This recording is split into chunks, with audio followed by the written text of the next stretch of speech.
आता आपल्याला बघायचं आहे सेक्शन 22 सबसेक्शन 1 याच्यामध्ये एक लिमिट दिलं आहे टर्नओव्हरचं, ज्याला म्हणतात थ्रेशोल्ड.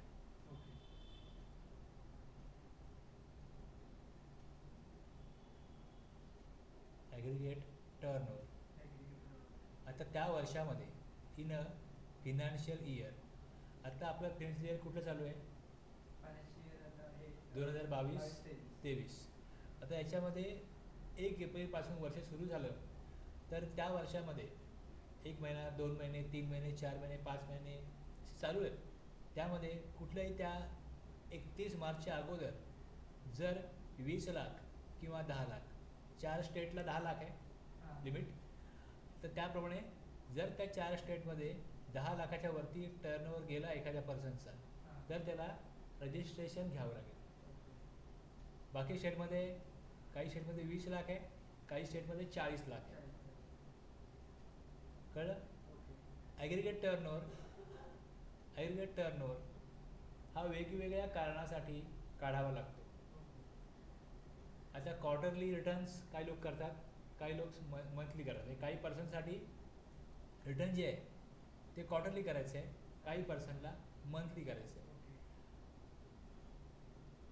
आता जो सप्लाय केला जातो, ओके, जो काय झालं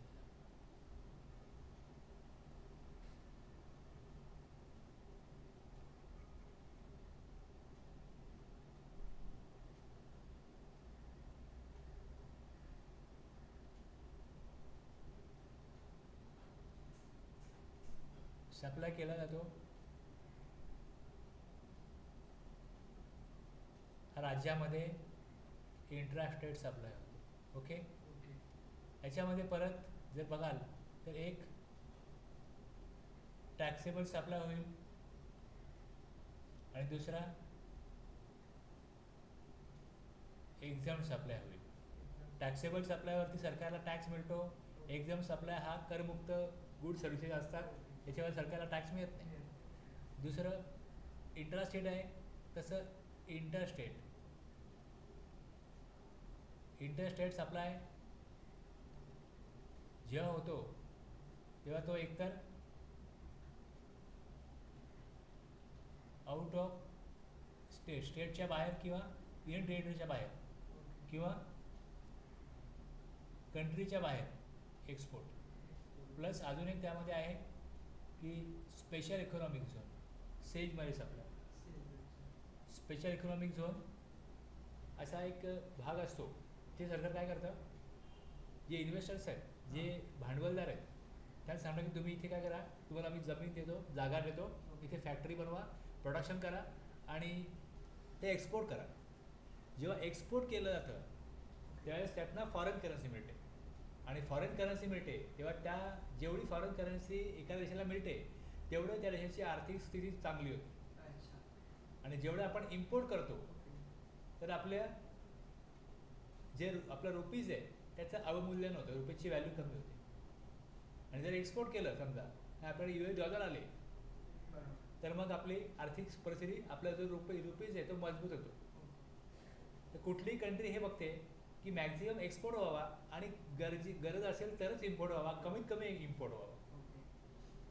तर स्पेशल इकॉनॉमिक झोनमध्ये काय केलं जातं की सरकार काय करतं की व्यापाऱ्यांना तिकडे सांगतं की तुम्ही प्रोडक्शन करा आणि तुम्हाला मी फॅसिलिटीज देऊ, फॅक्टरीसाठी जमीन देऊ, रस्ते, वीज, पाणी, सुविधा, अशा बऱ्याच प्रकारच्या फॅसिलिटीज त्यांना दिल्या जातात. आणि नॉर्मली चायनामधला सेज खूप पॉवरफुल आहे, त्यांना गव्हर्नमेंट बऱ्याच प्रकारच्या फॅसिलिटीज प्रोव्हाइड करतं आणि जगभरामध्ये ते एक्सपोर्ट करतात आणि फार कमी किमतीमध्ये एक्सपोर्ट करतात. कमी किंमत तेव्हाच परवडते जेव्हा सरकार काहीतरी बॅकअप देतो, म्हणजे सपोर्ट देतो, काही सुविधा देतो, त्यावेळेस शक्य आहे की त्या मालाची किंमत जगभरामध्ये कमी राहील. तर जर इंटरस्टेट सप्लाय केव्हा होतो, जेव्हा राज्याबाहेर, देशाबाहेर आणि सेजमध्ये सप्लाय केला जातो त्यावेळेस त्याला इंटरस्टेट सप्लाय म्हणतात. आता ज्यावेळेस तुम्ही ॲग्रिगेट टर्नओव्हर काढा, ॲग्रिगेट टर्नओव्हर, तेव्हा राज्यामध्ये केलेला सप्लाय जो आहे, राज्यामध्ये केलेला जो सप्लाय आहे ॲग्रिगेट टर्नओव्हर काढत असताना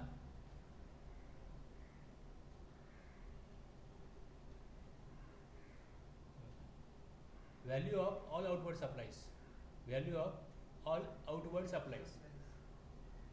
टॅक्सेबल सप्लाय किती आहे काढा, एक्झाम सप्लाय किती आहे काढा, एक्सपोर्ट काढा, interstate supplies of persons having same PAN be computed on all India basis. आता ह्या प्रकारे सगळे जेवढे सप्लाय आहेत की एखाद्या पर्सनचा दुसरं रजिस्ट्रेशन आहे त्याला केलेलं सप्लाय, हे सगळं मिळून टोटल काढायची. आता टोटल कशी काढणार, जेव्हा सप्लाय केलं तेव्हा इनवॉइस बनतो. इनवॉइसमध्ये काय असतं, मालाची किंवा सर्व्हिसची किंमत असते, त्याच्या खाली टोटल अमाऊंट किती हे असते, त्याच्या खाली GST असतो. जो GST लावलेला आहे तो CGST असो, HGST असो, UTGST असो, IGST असो आणि सेस असो, हे ज्या व्हॅल्यू आहेत ह्या त्यामधनं एक्सक्लूड करायच्या, वजा करायच्या. समजा इनवॉइस जो आहे तो 1,18,000चा आहे, ज्यामध्ये 18% GST आहे, तर 18% वजा करा आणि त्या इनवॉइसची व्हॅल्यू जी आहे ती 1,00,000 घ्या for the purpose of calculating aggregate turnover. Calculation of aggregate turnover तुम्हाला ही टास्क परफॉर्म करायची असेल तर तुम्हाला काय करायला लागेल, त्या इनवॉइसमधला टॅक्स बाजूला काढून जी त्या वस्तूची किंवा सर्व्हिसची जी किंमत आहे ती विचारात घ्या. मग ती वस्तू वेगळा टॅक्सेबल असो किंवा एक्झाम्प्ट असो, टॅक्सेबल असो, एक्झाम्प्ट असो, देशाबाहेर विकलेली असो, राज्याबाहेर विकलेली असो, हे सगळं सेलमध्ये दिलेली असो, सगळं जे काय आहे आणि सेम पॅनवरती सप्लाय केलेला असो, या सर्व प्रकारचा आउटवर्ड सप्लाय आहे त्याच्या मालाच्या किंवा सर्व्हिसच्या किमतीची टोटल केली तर जी अमाऊंट मिळते ती काय आहे, ॲग्रिगेट टर्नओव्हर. टॅक्स त्याचा वजा करायचा. तर जी डेफिनेशन ॲग्रिगेट टर्नओव्हरची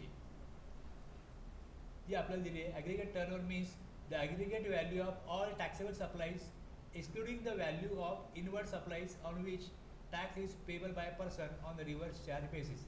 याचा अर्थ असा आहे की जो टॅक्स कलेक्ट केला आहे आउटवर्ड सप्लाय केल्यानंतर तो गव्हर्नमेंटकडे जमा केला जातो.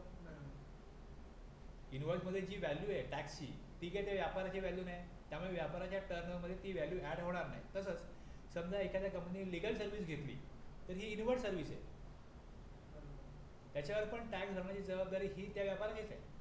किंवा ट्रान्सपोर्ट सर्व्हिस घेतली तर तो रिव्हर्स चार्जमध्ये टॅक्सेबल होतो.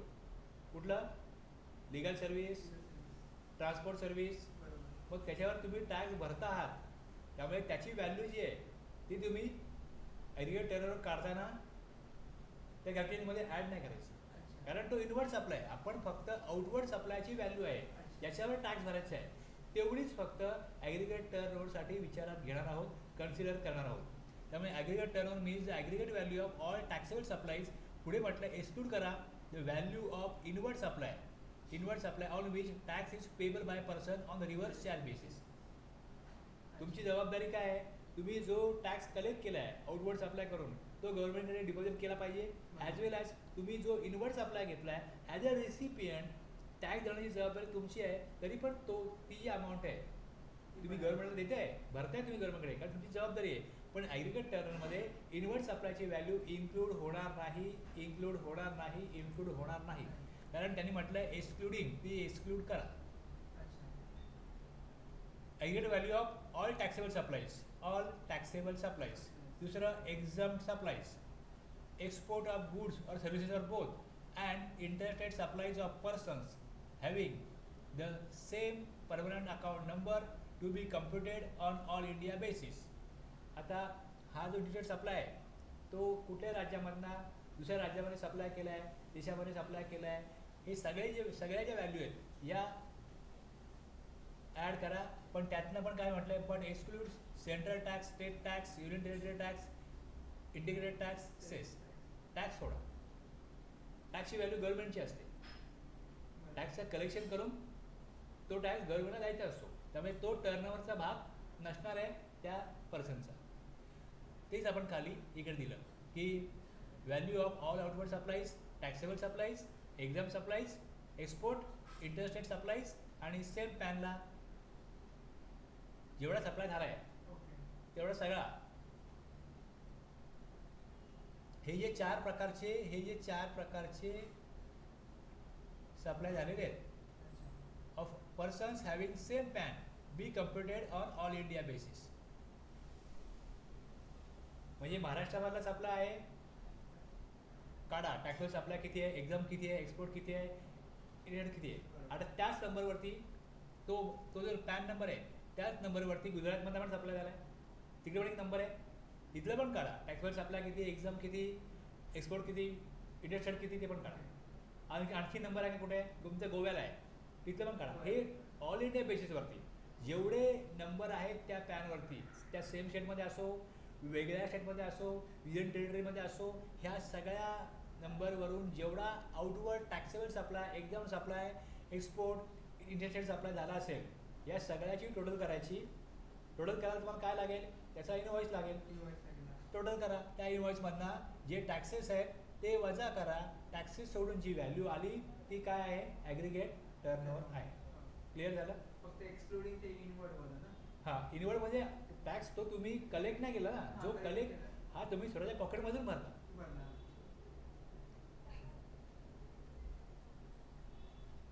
आता एक्झाम्पल दिले की Raghubir private limited page GST on sitting fees paid two is director.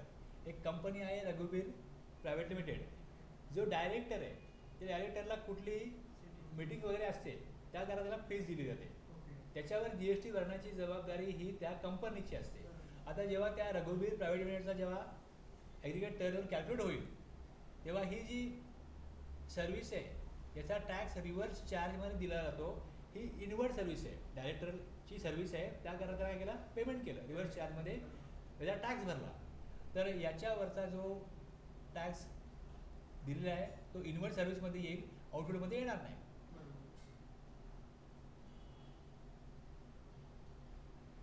will form part of the aggregate turnover of the director and not of Raghubir Private Limited. Outward supply कोणाचा आहे, डायरेक्टरचा आहे. डायरेक्टरच्या outward सप्लायमध्ये ती value येईल, पण कंपनीच्या inward सप्लायमध्ये value आहे, त्यामुळे ती ॲग्रिगेट टर्नओव्हरमध्ये येणार नाही.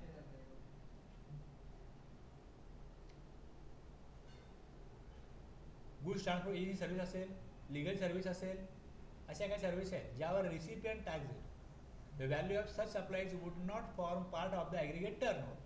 हे समजण्याकरता हे एक्झाम्पल दिलेलं आहे. दुसरं बी मध्ये आपण वेगळं लिहिलं इकडे, aggregate turnover exclude the element of CGST, AGST, UTGST, IGST आणि सेस. हे एक्सक्लूड करा. एक्सक्लूड काय करायचं, एक जर रिव्हर्स चार्जमध्ये काय अमाऊंट गव्हर्नमेंटला पे केली आहे ती एक्सक्लूड करा, आणि जो तुम्ही आउटवर्ड सप्लाय दिला आहे त्यावर जो टॅक्स कलेक्ट केला आहे whether CGST, AGST, UTGST, IGST, cess, तोही एक्सक्लूड करा. या व्यतिरिक्त आणखीन ॲग्रिगेट टर्नओव्हर सी मध्ये पॉईंट काय दिला आहे, इन्क्लूड करा, include total turnover of all branches under same PAN. जेव्हा ॲग्रिगेट टर्नओव्हर काढ तेव्हा एकाच नंबरचा काढायचा नाही, जेवढ्या ब्रँचेस आहेत सेम स्टेटमधला असो वेगळ्या स्टेटमधला असो. अ dealer X has 2 offices, one in Delhi and another in Haryana. In order to determine whether X is liable for registration, turnover of both the offices would be taken into account, and only if the same exceeds the applicable threshold limit, X is liable for registration. आता हे जे aggregate turnover आहे हा वेगवेगळ्या ज्या तरतुदी आहेत, ज्या प्रोव्हिजन आहेत त्यामध्ये विचारात घ्यावा लागतो. रजिस्ट्रेशन करता जेव्हा एखादा व्यक्ती करत असतो किंवा तो लायबल आहे की नाही बघत असतो आपण, तेव्हा त्यामध्ये टॅक्स कलेक्ट केलेलाच नसतो. तुम्ही अनरजिस्टर आहात, तुम्हाला टॅक्स कलेक्ट करण्याचा अधिकारच नाही. पण जेव्हा तुम्ही रजिस्टर होता त्यावेळेस तुम्हाला मग रिटर्न्स मंथली करायचे आहे की क्वार्टरली करायचे आहे, मग त्यामध्ये प्रोव्हिजन आहे. ज्यांचा aggregate turnover up to 5 crore आहे ते क्वार्टरली रिटर्न फाईल करू शकतात, तेव्हा याचा उपयोग होतो. आता एक GSTR 9 नावाचा रिटर्न आहे जो ॲन्युअली भरायला असतो, याची ड्यू डेट 31 डिसेंबर आहे. 21-22 वर्ष संपलं तर 31 मार्चला मग तुम्ही इन्कम टॅक्स रिटर्न फाईल करणार. त्यानंतर 31 डिसेंबरची डेट ठेवलेली आहे की 21-22चा ॲन्युअल रिटर्न GSTR 9 हा फाईल करायचा आहे 31 डिसेंबरला. ज्यांचा turnover aggregate turnover up to 2 crore आहे त्यांना सरकारने एक्झाम केलं आहे की GSTR 9 भरण्याची त्यांना गरज नाही.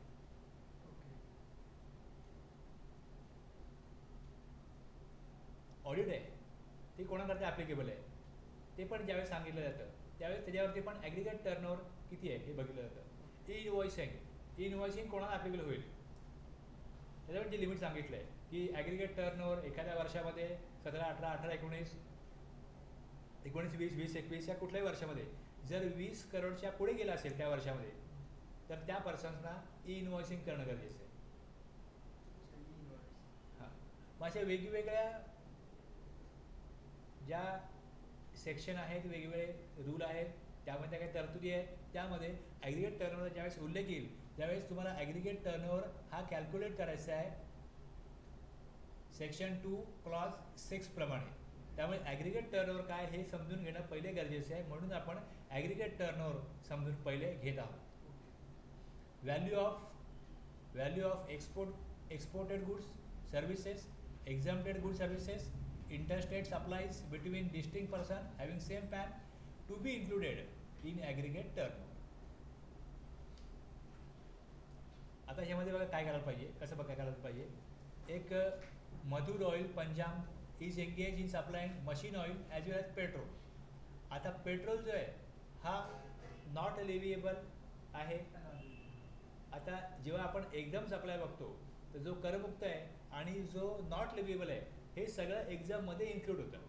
त्यामुळे पेट्रोलची व्हॅल्यू पण मला ऑलरेडी बेसिस सांगितले करायला. तर पंजाबमध्ये मशीन ऑइल आणि petrol, supply of petrol is not leviable to GST but supply of machine oil is taxable.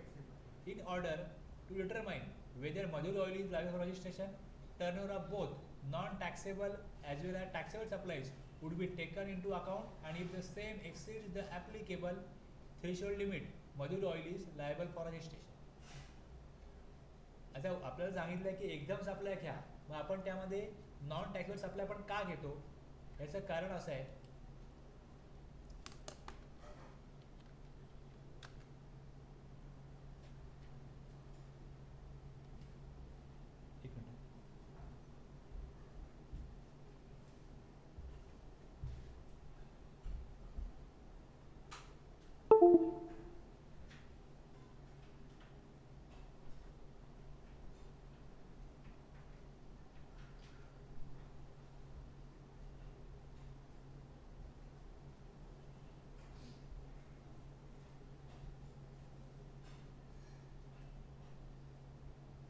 कशाला म्हणतात एकदम सप्लाय याची पण एक डेफिनेशन आहे, आणि कशाला म्हणतात नॉन टॅक्सेबल सप्लाईज याची पण एक डेफिनेशन आहे.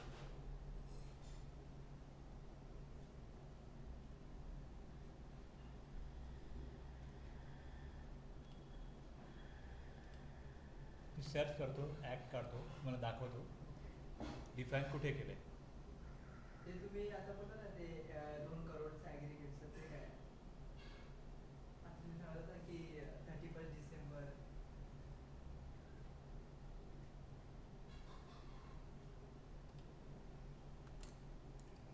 आपण मंथली किंवा क्वार्टरली GSTR1 हा रिटर्न भरतो. तसंच GSTR3B हे 2 रिटर्न मंथली किंवा क्वार्टरली भरता येतात. ज्यांचा टर्नओव्हर अप टू 5 करोड आहे, 5 CR, त्यांना ऑप्शन आहे की ते क्वार्टरली करू शकतात. बाकीच्यांना जे अबव 5 करोड आहे त्यांना कंपल्सरी मंथली करायला पाहिजे. आणि 5 करोडचा जो ऑप्शन ज्यांना अवेलेबल आहे तो ऑप्शन आहे ते मंथली करू शकतात, किंवा त्यांना ऑप्शन दिला आहे की जोपर्यंत तुमचा टर्नओव्हर विदिन 5 करोड आहे तुम्ही क्वार्टरली करू शकता. आता याच्यामध्ये आणखीन एक रिटर्न असतो, तो आहे GSTR9. या GSTR9ची ड्यू डेट आहे 31 December 2022 for the financial year 21-22. 21-22मध्ये तुम्ही मंथली किंवा क्वार्टरली GSTR1 भरला असेल, GSTR3B भरला असेल. ओके, आता GSTR1मध्ये काय दिलं जातं, आउटवर्ड सप्लाईज दिला जातो, आणि GSTR3Bमध्ये समराईज फॉर्मॅटमध्ये आउटवर्ड सप्लाय किती आहे, इनवर्ड सप्लाय किती आहे याच्या व्हॅल्यूज असतात. आता याच्यामध्ये काही चुका झाल्या असतील, याच्यामध्ये काही आणि जर तुम्हाला टॅक्स भरायला येत असेल तर ह्या सगळ्या व्हॅल्यूजची टोटल जी आहे की एकूण वर्षामध्ये किती ॲडवर्ड्स अप्लाय केला, किती input tax credit G S T 3मध्ये क्लेम केला, तर ही सगळी व्हॅल्यू GSTR 9मध्ये असते. अच्छा. काय रिफंड असेल, रिफंड क्लेम केला, कुठल्याही प्रकारचं काही चूक झाली असेल तर ती सुधारण्याची एक संधी जी असते ती GSTR 9मध्ये असते. तुम्ही GSTR 9मध्ये काही त्यांच्या स्पेसिफिकेशन आहेत त्याप्रमाणे तुम्ही काही बदल तुम्हाला कळला की आपण एखादी गोष्ट चुकली होती आपली, तर हा बदल आपण बुकमध्ये केला आहे ओके. पण त्याप्रमाणे टॅक्स भरलेला नाही, तर तो टॅक्स तुम्ही GSTR 9मध्ये काय त्या चुका आहेत त्या सुधारून घ्या. आणि तिकडे तुम्ही टॅक्स तुम्हाला भरायला येत असेल तर तुम्ही जर का टॅक्स पेबल असेल तर तो टॅक्स तुम्ही पे करून घ्यायचा GSTR 9मध्ये. आता जर हे केलं बुकप्रमाणे तुमच्याकडे जे डॉक्युमेंट्स आहेत ज्याप्रमाणे ॲक्च्युली अकाउंटिंग व्हायला पाहिजे होतं त्याप्रमाणे वेळेवरती अकाउंटिंग झालं नाही, त्यामुळे GSTR 1मध्ये आणि 3Bमध्ये काही चुकीच्या व्हॅल्यू दाखवल्या गेल्या आणि चुकीचा टॅक्स भरला गेला, आणखी जास्त टॅक्स भरायला येत होता. बरोबर. मग तो तुम्ही GSTR 9मध्ये भरायचा.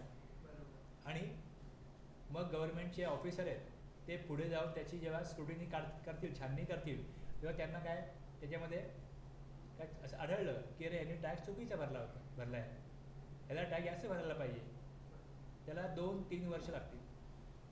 बरोबर. आत्ता 17-18चा जो कालावधी आहे, या 17-18च्या कालावधीसाठी अप टू सप्टेंबर 2023 स्क्रुटिनी चालणार आहे. अच्छा. 17-18मध्ये काही चुका झाल्या असतील तर त्याची नोटीस जी आहे ही सप्टेंबर 2023पर्यंत येऊ शकेल. अच्छा. आता 17-18मध्ये काम केलं, पुढे 18-19, 19-20, 20-21 आणि आता पुढे 23, किती वर्ष झाली. आता एवढ्या काळामध्ये जर सपोज तुम्हाला 10,000 भरायला येत असतील तर ते 10,000 भरण्यासाठी तुम्हाला नुसते 10,000 भरायला सांगणार नाहीत, बरोबर. तुम्हाला त्याचा इयरली इंटरेस्ट 18% असेल तर 3-4 वर्षाचा इंटरेस्ट किती लागेल. 118. 1 लाखावरती 18,000, बरोबर. 3 वर्षाचे 54,000, 54,000. म्हणजे कमीत कमी 1,54,000 भरायला लागतील जर 3 वर्षाची नोटीस आली तर. आणि जर का त्याप्रमाणे पैसे भरणं हे गरजेचं आहे असं लक्षात आलं की नाही चूक झाली होती, जास्त पैसे भरायला पाहिजे होते पण कमी भरले गेले, बरोबर. मग किती नुकसान आहे. बरोबर. त्यामुळे GSTR 9 दिला जातो जो प्रत्येक पर्सननी 31 डिसेंबरच्या आतमध्ये भरायचा आहे. ओके. तर याच्यामध्ये खूप माहिती असते आणि ते बऱ्याच गोष्टी चेक करायला लागतात. त्यामध्ये गव्हर्नमेंटने काय सांगितलं आहे की जर का छोटे व्यापारी आहेत अप टू 2 करोड त्यांनी GSTR 9 फाईल नाही केला तरी चालेल, त्यांना आम्ही एक्झाम करतोय बस. पण जर तुमची चूक झाली असेल तुम्ही भरला टॅक्स भरला पाहिजे, बरोबर. तुम्ही फाईल केला पाहिजे, भले एक्झाम केला आहे. अच्छा. अदरवाईज नोटीस यायला माहिती आहे तुम्हाला. मग 3 वर्षांनी दुप्पट पैसे भरण्यापेक्षा किंवा दीडपट पैसे भरण्यापेक्षा GSTR 9 भरून त्यामध्ये भरले बरोबर. तर मग पुढे जाऊन त्रास होणार नाही. अच्छा.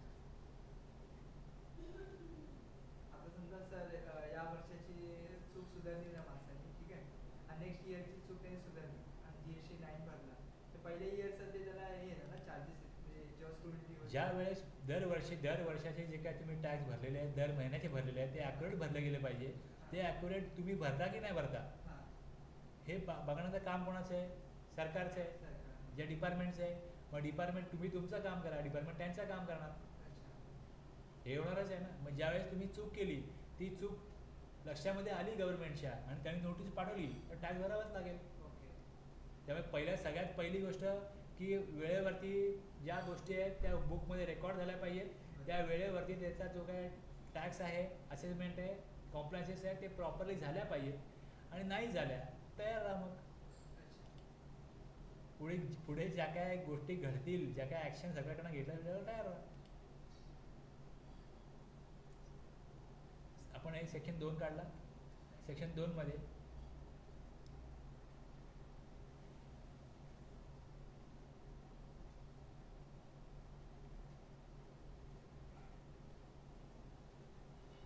आपल्याला बघायचं आहे taxable supply,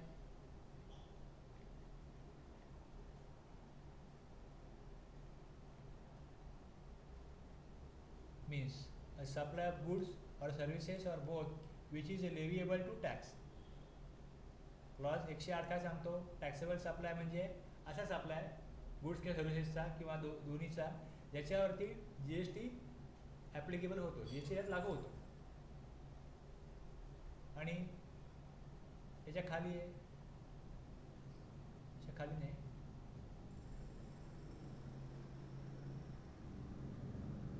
non taxable supply. याच्या उलट non taxable supply means a supply of goods or services or both which is not leviable. Okay, CGST ॲक्टमध्ये किंवा IGST ॲक्टमध्ये याच्यावरती टॅक्स लावला जाऊ शकत नाही. असे गुड सर्व्हिसेस आणि बोथ. आता पेट्रोलवरती आणि अल्कोहोलिक लिकर फॉर ह्युमन कन्झम्पशन याच्यावरती GST लागत नाही, त्यामुळे त्याला नॉन टॅक्सेबल सप्लाय म्हणतात. आता एक्झाम सप्लाय कशाला म्हणतात, हे ABCD वाईज सगळे डिफरन्सेस आहेत.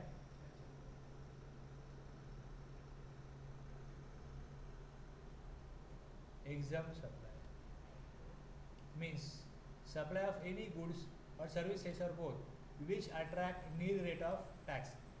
टॅक्स रेट नील आहे, तसा टॅक्स रेट 3%, 5%, तसा टॅक्स रेट नील आहे. दुसरं, which may be wholly exempt from tax under section 11. Section 11मध्ये गव्हर्नमेंटकडे पॉवर आहे की ते काही गुड्स आणि सर्व्हिसेसवरती टॅक्स घेणार नाही, त्याला करमुक्त करतील. मग नोटिफिकेशनद्वारे जसं टॅक्स रेट 5%, 3% नील रेट सांगितला जातो, त्याच प्रकारे कुठले गुड्स हे एक्झाम्प्ट असतील, कुठले गुड्स हे सर्व्हिसेस या एक्झाम्प्ट असतील, हे गव्हर्नमेंट सेक्शन 11 प्रमाणे किंवा IGST सेक्शन 6 प्रमाणे सांगतो की ह्या गुड्सवरती सर्व्हिसेसवरती आम्ही टॅक्स घेणार नाही, करमुक्त आहेत.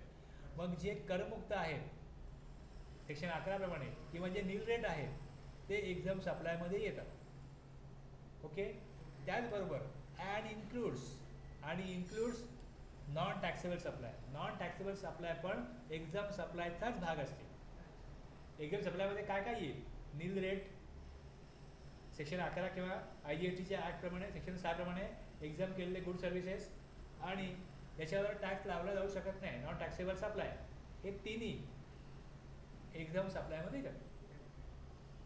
हे जर आपल्याला क्लिअर झालं तर याच अर्थाप्रमाणे जर मधुर ऑइल पंजाब हा पेट्रोलचा सप्लाय करतो तर पेट्रोलचा सप्लाय हा काय, नॉन टॅक्सेबल सप्लाय, पण तो एक्झाममध्ये इन्क्लूड होईल. त्यामुळे हा टर्नओव्हर मधुर ऑइलच्या ॲग्रिगेट टर्नओव्हरमध्ये इन्क्लूड होईल. ओके, आणि त्यांचं ज्यावेळेस तुम्ही ॲग्रिगेट टर्नओव्हर कॅल्क्युलेट कराल त्यावेळेस हे दोन्ही प्रकारचे सप्लाय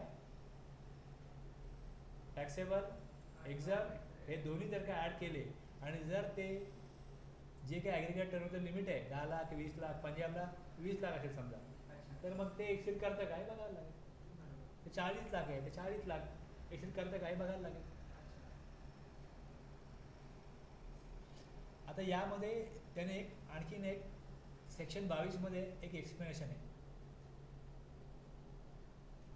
त्यात एक दिलं आहे की aggregate turnover shall include all supplies made by the taxable person whether on his own account और made on behalf of all his principal. आता मी तुम्हाला एजंट म्हणून अपॉइंट केलं. ओके, माझा एक बिझनेस आहे, मी दिल्लीमध्ये, तुम्ही मुंबईमध्ये आहात. आता मुंबईमध्ये लोक तुम्हाला ओळखतात, मी दिल्लीमधलं आहे. त्याने म्हटलं की माझे गुड्स घ्या, 6 महिन्याची वॉरंटी आहे, 1 वर्षाची वॉरंटी आहे. त्यामुळे तुम्ही दिल्लीला आहात, उद्या आमची वस्तू खराब झाली तर आम्ही तुमच्याकडे यायचं का वॉरंटी मागायला, मी हातवरती कराल, आम्ही काय करायचं. मग मी सांगतो की ठीक आहे, माझा एजंट आहे जयेश, तुम्ही जयेशकडनं, तुम्हाला ते बोलतील की वॉरंटी आम्ही तुमच्याकडे बघून वस्तू घेतोय, त्यांच्याकडे बघून घेत नाही, आम्ही तुमची कदर पकडू उद्या वॉरंटीचा विषय आला तर. ओके, आता मी तुम्हाला सांगितलं की तुम्ही जबाबदारी घ्या, मी तुम्हाला ती वस्तू विकण्याचे 2% देतो, 5% देतो आणि तुम्ही त्यांना वस्तू द्या. तर ते कशावर काय म्हणतात की आम्ही वस्तू तुमच्याकडनं घेतोय, आम्हाला इनवॉइस तुमचाच पाहिजे. आता ॲक्च्युली माझा बिझनेस आहे पण मला एका एजंटची गरज आहे, मग मी एक एजंट अपॉइंट केला. तर तो एजंट आहे, तुमच्याकरता मी प्रिन्सिपल आहे, आता तुम्ही whether on his own account, तुम्ही स्वतःचे गुड्स विकता, तुमच्या अकाउंटला आहेत, तुमचाच ॲग्रिगेट टर्नओव्हर आहे. दुसरं, किंवा made on behalf of all his principal, तुम्ही स्वतःचे गुड्स विका किंवा प्रिन्सिपलचे गुड्स तुमच्या वतीने विका. जेवढे इनवॉइस तुमच्या अकाउंटला बनतील ना ते तुमच्या ॲग्रिगेट टर्नओव्हरमध्ये ॲड होतील. Okay. The expression aggregate turnover shall include all supplies made by the taxable person, whether on his own account or made on behalf of all his principal. Mohini Enterprises has appointed Messrs. Bestford and Associates as its agent. Messrs. Bestford and Associates makes taxable supply of goods on its own account as well as on behalf of Mohini Enterprises.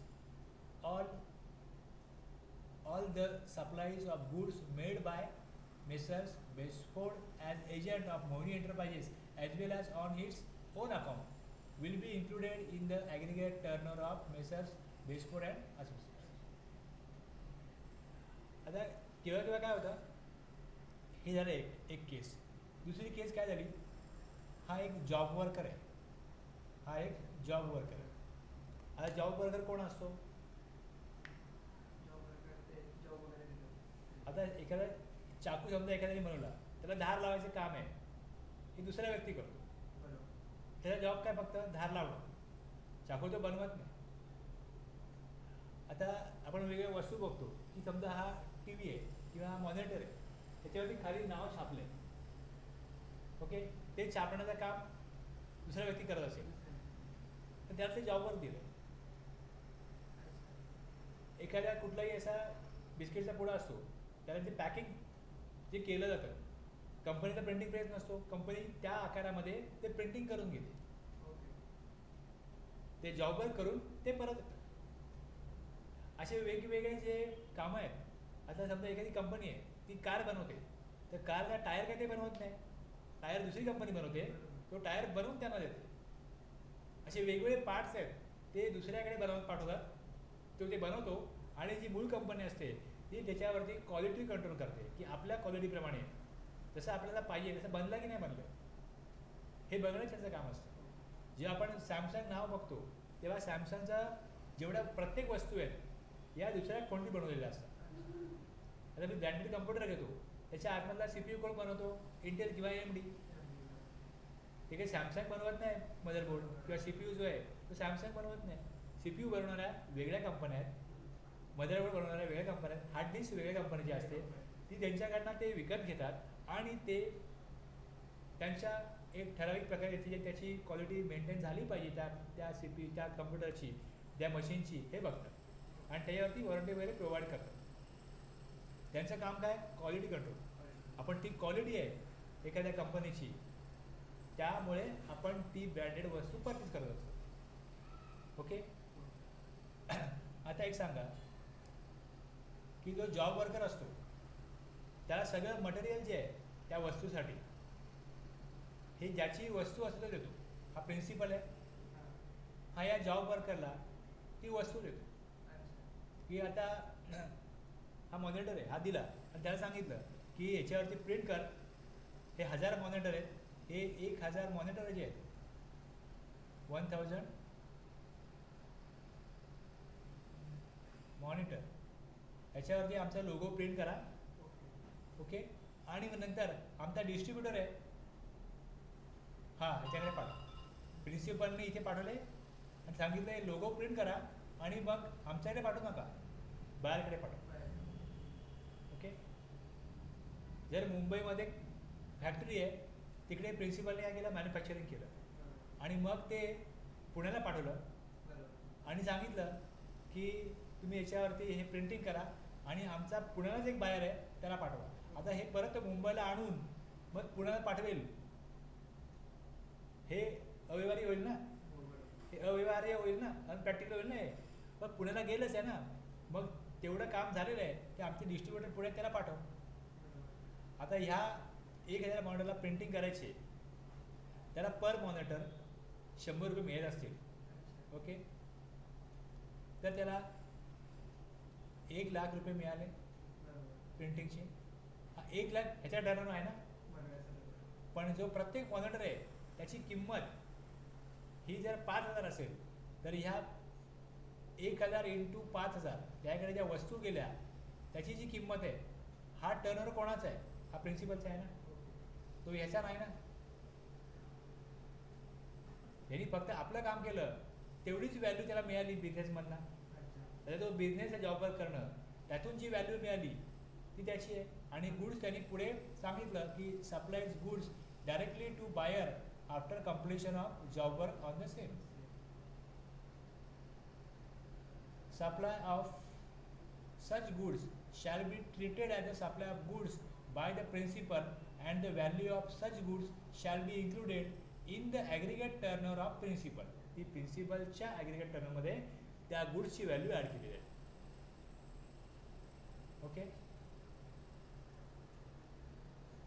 तर हे इकडे तुम्हाला explanation of section 22 second point त्याच्यामधला आहे, तो हे सांगतो job वर्कबद्दल. ते सर ते याचं ना प्रिन्सिपलचं टर्नओव्हर किती 5000 ते प्रिन्सिपलनी जे मटेरियल बनवलं त्याची किंमत तो कोणाकडे घेणार? बाहेरकडनं घेणार. फक्त ते मटेरियल जॉब वर्क करण्यापुरतं त्याच्याकडे राहिलं.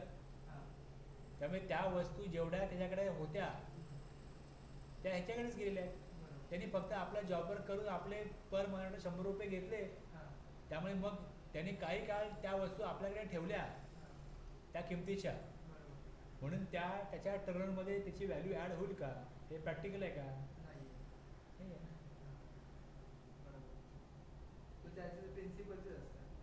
प्रिन्सिपलच असायला पाहिजे ना. जर प्रिन्सिपलकडे स्वतःकडे जर प्रिंटिंग करायची सोय असती तर तो टर्नओव्हरमध्ये कोणाचा ॲड झाला असता? प्रिन्सिपलच्याच. फक्त त्याच्याकडे ती सोय नाही आहे प्रिंटिंग करायची, म्हणून त्यांनी काय केलं? जॉब वर्करकडे पाठवलं. आता जॉब वर्कर हा रजिस्टर का आहे? कारण त्याचा ॲग्रिगेट टर्नओव्हर 10 लाख 20 लाखाच्या पुढे आहे. मग तो जे 100 रुपये घेईल त्यावर त्याला GST प्लस GST घ्यावा लागेल, किंवा या 100मध्ये इन्क्लुडिंग GST व्हॅल्यू असेल ती. त्याचं काम तो तेवढ्यापर्यंत रजिस्टर आहे. याच्या ॲग्रिगेट टर्नओव्हरमध्ये ह्याचा जो आउटवर्ड सप्लाय आहे त्याला त्यातनं जे काय इन्कम होतं आहे ते त्याचा जॉब वर्क केल्यामुळे तेवढंच त्याच्या ॲग्रिगेट टर्नओव्हरचा भाग होईल. त्याच्याकडे जी गुड्सची व्हॅल्यू आली, जे गुड्स आले ते जी व्हॅल्यू आहे ती त्याच्या ॲग्रिगेट टर्नओव्हरमध्ये विचारात घेतली जाणार नाही.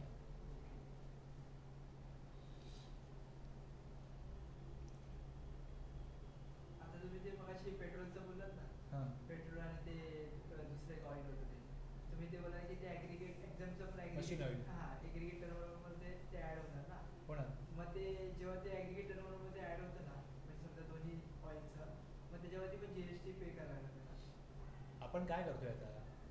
ॲग्रिगेट टर्नओव्हर काढतोय. ॲग्रिगेट टर्नओव्हर तुम्ही जेव्हा काढता, अशा वेळेमध्ये आपण काढतोय ते उद्देश काय आहे तुमचा? इकडे ॲग्रिगेट टर्नओव्हर काढता, तर टॅक्सेबल प्रॉडक्ट आहे याच्यावर टॅक्स कलेक्ट केला. समजा इथे याची व्हॅल्यू आहे 10 लाख, याच्यावर टॅक्स कलेक्ट केला 1,80,000. 1,80,000 हा टॅक्सेबल झाला ना. 1,80,000 टॅक्स गव्हर्नमेंटकडे जमा करणार. दुसरं एक्झम्प्ट आहे ते आहे 5 लाख. ओके, पेट्रोल विकला, पेट्रोलची व्हॅल्यू आहे 7 लाख, तर पेट्रोलवर GST भरण्याचा प्रश्नच येत नाही. दुसरं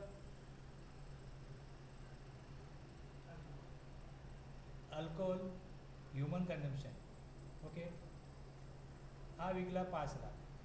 ओके, त्यानंतर फ्रूट्स अँड व्हेजिटेबल्स हे विकले 3 लाख. ओके, आता ज्यावेळेस टॅक्सेबल प्रॉडक्ट जे विकले याच्यावर GST आला 1,80,000. एक्झाम प्रॉडक्ट विकले याच्यावर GST येणार नाही. पेट्रोल GST येणार नाही. हा वाईन विकली GST येणार नाही. फ्रूट्स अँड व्हेजिटेबल्स याच्यावर GST येणार नाही. पण ॲग्रिगेट टर्नओव्हर काढताना हे 10 लाख प्लस हे 5 लाख, हे 7 लाख, हे 5 लाख, हे 3 लाख असे मिळून याचा ॲग्रिगेट टर्नओव्हर किती झाला? 30 लाख झाला. याचा ॲग्रिगेट टर्नओव्हर 30 लाख आहे. इन्व्हॉइसची टोटल काढली तर ते किती होईल? 31,80,000 रुपये. 1,80,000 या टॅक्सेबलच्या इन्व्हॉइसमध्ये असतील. मग ते टॅक्स वजा केला तर उरले 30 लाख. 30 याचा ॲग्रिगेट टर्नओव्हर 30 लाख आहे. 30 लाख. तर त्या स्टेटच्या प्रमाणे काय त्या स्टेट नाही, all India basis. All India basis. जेवढ्या ब्रांचेस आहेत इंडियामध्ये हां. सगळीकडचा टॅक्सेबल सप्लाय काढा. ओके. एक्झाम म्हटला का एक्झाममध्ये इन्क्लूड होतं पेट्रोल पण किंवा जे लिव्हेबल नाही आहे, नॉन टॅक्सेबल आहे, ते पण त्यामध्ये इन्क्लूड होतं. नील रेट पण इन्क्लूड होतं. समजा एक नील रेट असेल तर हे पण इन्क्लूड होईल, किंवा एक्झाम्प्ट असेल ते पण इन्क्लूड होईल. गव्हर्नमेंट टॅक्स त्याच प्रकारे सप्लायवरती घेतं याच्यावरती गव्हर्नमेंटनी काही टॅक्स रेट नोटिफाय केला आहे. याच्यावर टॅक्स रेट नोटिफाय केलाच नाही आहे, याच्यावर टॅक्स भरावा लागणारच नाही. ॲग्रिगेट टर्नओव्हर काढणं ही वेगळी प्रक्रिया आहे. तुमचं ॲग्रिगेट टर्नओव्हर किती? तुम्ही म्हणाल मी 10 लाखावरती टॅक्स भरलेला आहे 1,80,000. 1,80,000 सरकार आहे सोडा. तुम्ही 10 लाख जो आहे हे तुमच्या ॲग्रिगेट टर्नओव्हरमध्ये ॲड करा. मग तुम्ही काय एक्झाम सप्लाय करता का? म्हणजे हो मी दूध विकतो, दूध एक्झाम्प्ट आहे, ओके मग घ्या, ॲड करा. पुढे पेट्रोल नॉट लिव्हेबल आहे, तो पण एक्झाममध्ये येतो, घ्या. वाईन विकतो, वाईन शॉप आहे, ते पण 5 लाख घ्या. अजून मार्केटमध्ये भाजी मार्केटमध्ये बिझनेस आहे फ्रुट्स अँड व्हेजिटेबल्सचा, तिथून तुम्ही 3 लाख रुपये टर्नओव्हर केला, हे सगळे ॲड करा. जे टॅक्सेबल प्रॉडक्ट असतं त्याच्यावरच टॅक्स जमा करायला लागतो. जे एक्झाम्प्ट किंवा नॉन टॅक्सेबल किंवा नील रेटवालं प्रॉडक्ट आहे त्याच्यावर टॅक्स जमा करण्याचा प्रश्नच येत नाही. गव्हर्नमेंट सांगतच नाही की तुम्ही त्यावर टॅक्स घेऊ, गव्हर्नमेंट सांगतं की ज्यावर टॅक्स घेऊ नका. कळलं?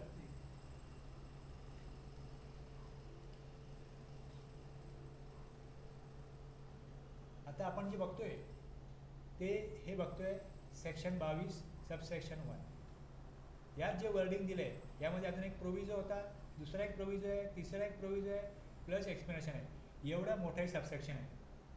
म्हणून मी हे अगोदरच्या क्लासला कवर नाही केलं, कारण याच्यावरती बऱ्याच गोष्टी या डिस्कस करणं गरजेचं होतं. आणि जो दुसरा, तिसरा आणि चौथा सबसेक्शन होता हे सोपे होते, लवकर होते, आपण हे कवर केले. आता याच्या पुढे हे जे एक्सप्लेनेशन आहे for the purposes of this section, याच्यामध्ये ॲग्रिगेट टर्नओव्हरमध्ये shall include all supplies made by taxable person whether on his own account or made on behalf of his principal, हे आपण कवर केलं. दुसरं जे आहे ते supply of goods after completion of job work, हे पण आपण कवर केलं. ओके, आता डिटेलमध्ये आपण जाऊ की 22(1) मध्ये सबसेक्शन 1 मध्ये काय येतं. सेक्शन 22च्या एव्हरी सप्लायर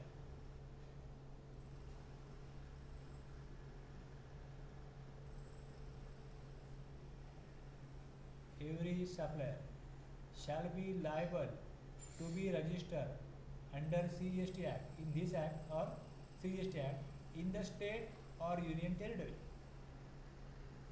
ओके, आता तुम्ही ज्यावेळेस असं म्हटलं जाईल इन द स्टेट, तुम्ही कुठल्या स्टेटमध्ये सप्लाय करताय ते स्टेट. आता स्टेट किती आहेत? लिस्ट ऑफ स्टेट्स 28 आहेत. लिस्ट ऑफ स्टेट्स 28 आहेत. List of union territories with legislature ही 3 आहेत. आणि union territories without legislature, union territories with legislature 3 आहेत. आता इथे CGST लागतो सेंट्रल गव्हर्नमेंटचा, इथे ह्या 3 ठिकाणी AGST येतो, पण ह्या 5 ठिकाणी AGST येत नाही. CGST बरोबर इकडे UTGST. क्लिअर आहे एवढा? 28 स्टेट, 3 सेमी स्टेट आणि 5 युनियन टेरिटरीज यांच्याकरता हा GST कायदा आपण स्टडी करतो.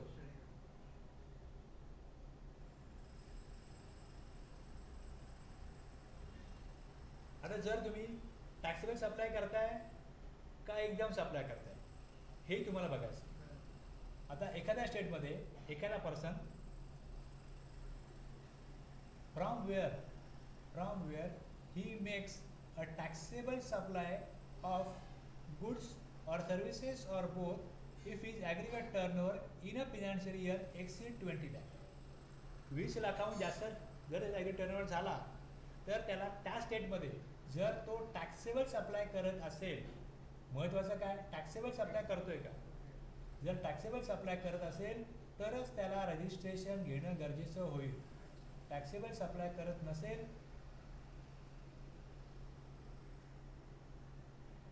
तर रजिस्ट्रेशन घेण्याची गरज नाही. तुम्ही एका स्टेटमध्ये पेट्रोल पंप आहे, दुसऱ्या स्टेटमध्ये तुमचा टॅक्सेबल सप्लाय करताय, तर ज्या स्टेटमध्ये तुम्ही टॅक्सेबल सप्लाय करत नाही तिकडे तुमचा ॲग्रिगेट टर्नओव्हर एक्सीड झाला तर रजिस्ट्रेशन घेऊन काय फायदा? तुम्ही टॅक्स जमाच करणार नाही. कारण पेट्रोल आहे, पेट्रोल पंप आहे, यावर टॅक्स लागतच नाही, GST लागतच नाही. वेगळे टॅक्स लागतात, GST लागत नाही. मग GST मध्ये रजिस्ट्रेशन घेऊन काय फायदा? तर या स्टेटमध्ये टॅक्सेबल सप्लाय करता किंवा ज्या युनियन टेरिटरीमध्ये टॅक्सेबल सप्लाय होतो तिकडेच रजिस्ट्रेशन घेणं गरजेचं आहे. म्हणजे तो एकच जर असेल आणि समजा गुजरातला तो टॅक्सेबल विकतोय म्हणजे कुठल्या प्रोडक्ट असं आणि समजा त्याच्या महाराष्ट्रामध्ये पेट्रोल पंप आहे त्या माणसाचा, मग तो महाराष्ट्रासाठी रजिस्ट्रेशन घ्यायची गरज नाही ना, तो गुजरातसाठी घेऊन फायदा काय? घेऊन फायदा म्हणजे ते आहे इथंच तशी तरतूद केली तर फायदा काय? फायदा नाही. बरोबर. रजिस्ट्रेशन का केलं जातं? टॅक्स कोण गव्हर्नमेंटला देणार आहे ते झालं, हां. त्यांची नोंद होते आणि त्याला मग त्या कायद्यामधल्या तरतुदी लागू होतात. ओके. आणि ते गुजरातमध्ये त्याला घ्यावं लागेल रजिस्ट्रेशन ते 20 लाखाच्या म्हणजे ज्याप्रमाणे त्या राज्यात. आता एक वधूवर मेळावा आहे, ज्यांना लग्नाला जे इच्छुक आहेत त्यांनी लग्नाला या म्हणून सांगितलं. ज्याला लग्न करायचं नाही तो जाईल तिकडे, नाही झालं. त्याचं लग्न झालेलं आहे, हां. तुम्ही जाल तिकडे, नाही झालं. संपला विषय. बरोबर. उद्देश काय? वधूवर मेळाव्याचा उद्देश काय? की जे लग्नासाठी इच्छुक आहेत त्यांनी या. बरोबर. तुम्ही इच्छुक आहात का? नाही. मग तुमचं लग्न झालं आहे का? मग तुम्ही इच्छुक असू शकत नाही. बरोबर. तर तुम्हाला जर का उद्देश जो आहे त्या उद्देशाकरता तुम्ही नाही आहात, रेशन कार्ड काय करायचं आहे?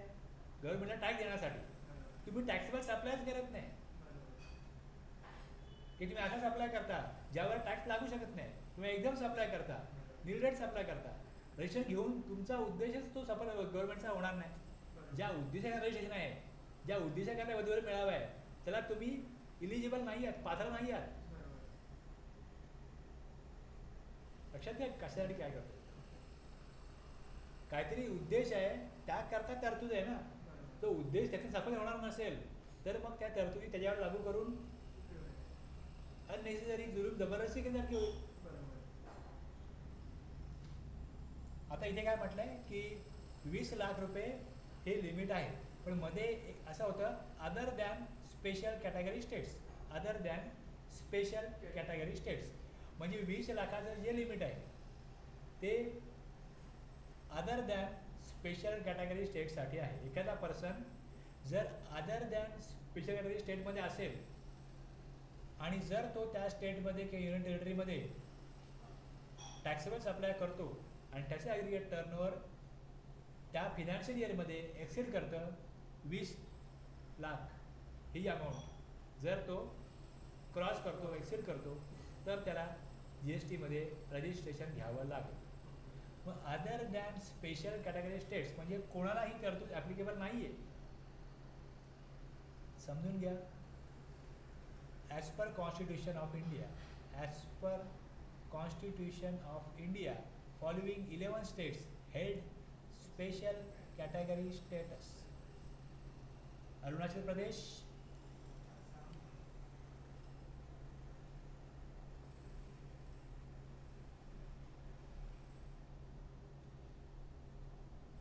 अरुणाचल प्रदेश, आसाम, मणिपूर, मेघालय, मिझोरम, नागालँड, सिक्कीम, त्रिपुरा, जम्मू अँड काश्मीर, हिमाचल प्रदेश आणि उत्तराखंड हे 11 जे आहेत. हे काय स्पेशल कॅटेगरी घटनेमध्ये यांना विशेष दर्जा आहे की हे स्पेशल कॅटेगरी स्टेट्स आहेत. यांच्याकरता कायद्यानुसार म्हणजे घटनेमध्ये असा कायदा केला आहे की यांच्याकरता काही योजना ही सेंट्रल गव्हर्नमेंट बनवते आणि त्या तिथे काही सुविधा सेंट्रल गव्हर्नमेंट प्रोव्हाइड करते, पुरवते.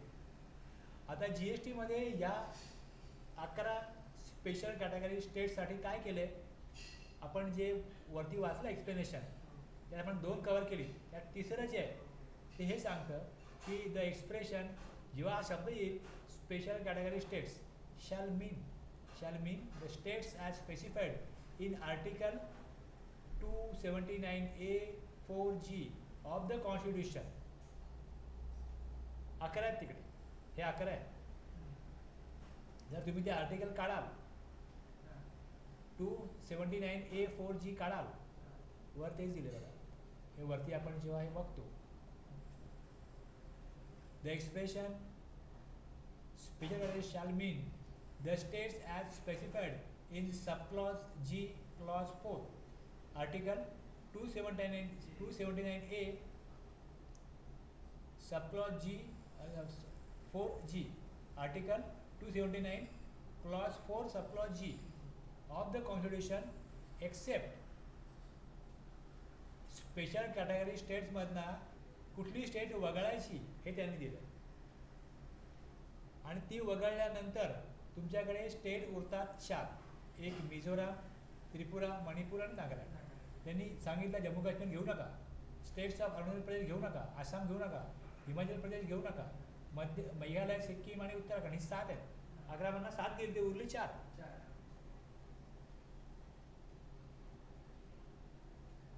Nagaland,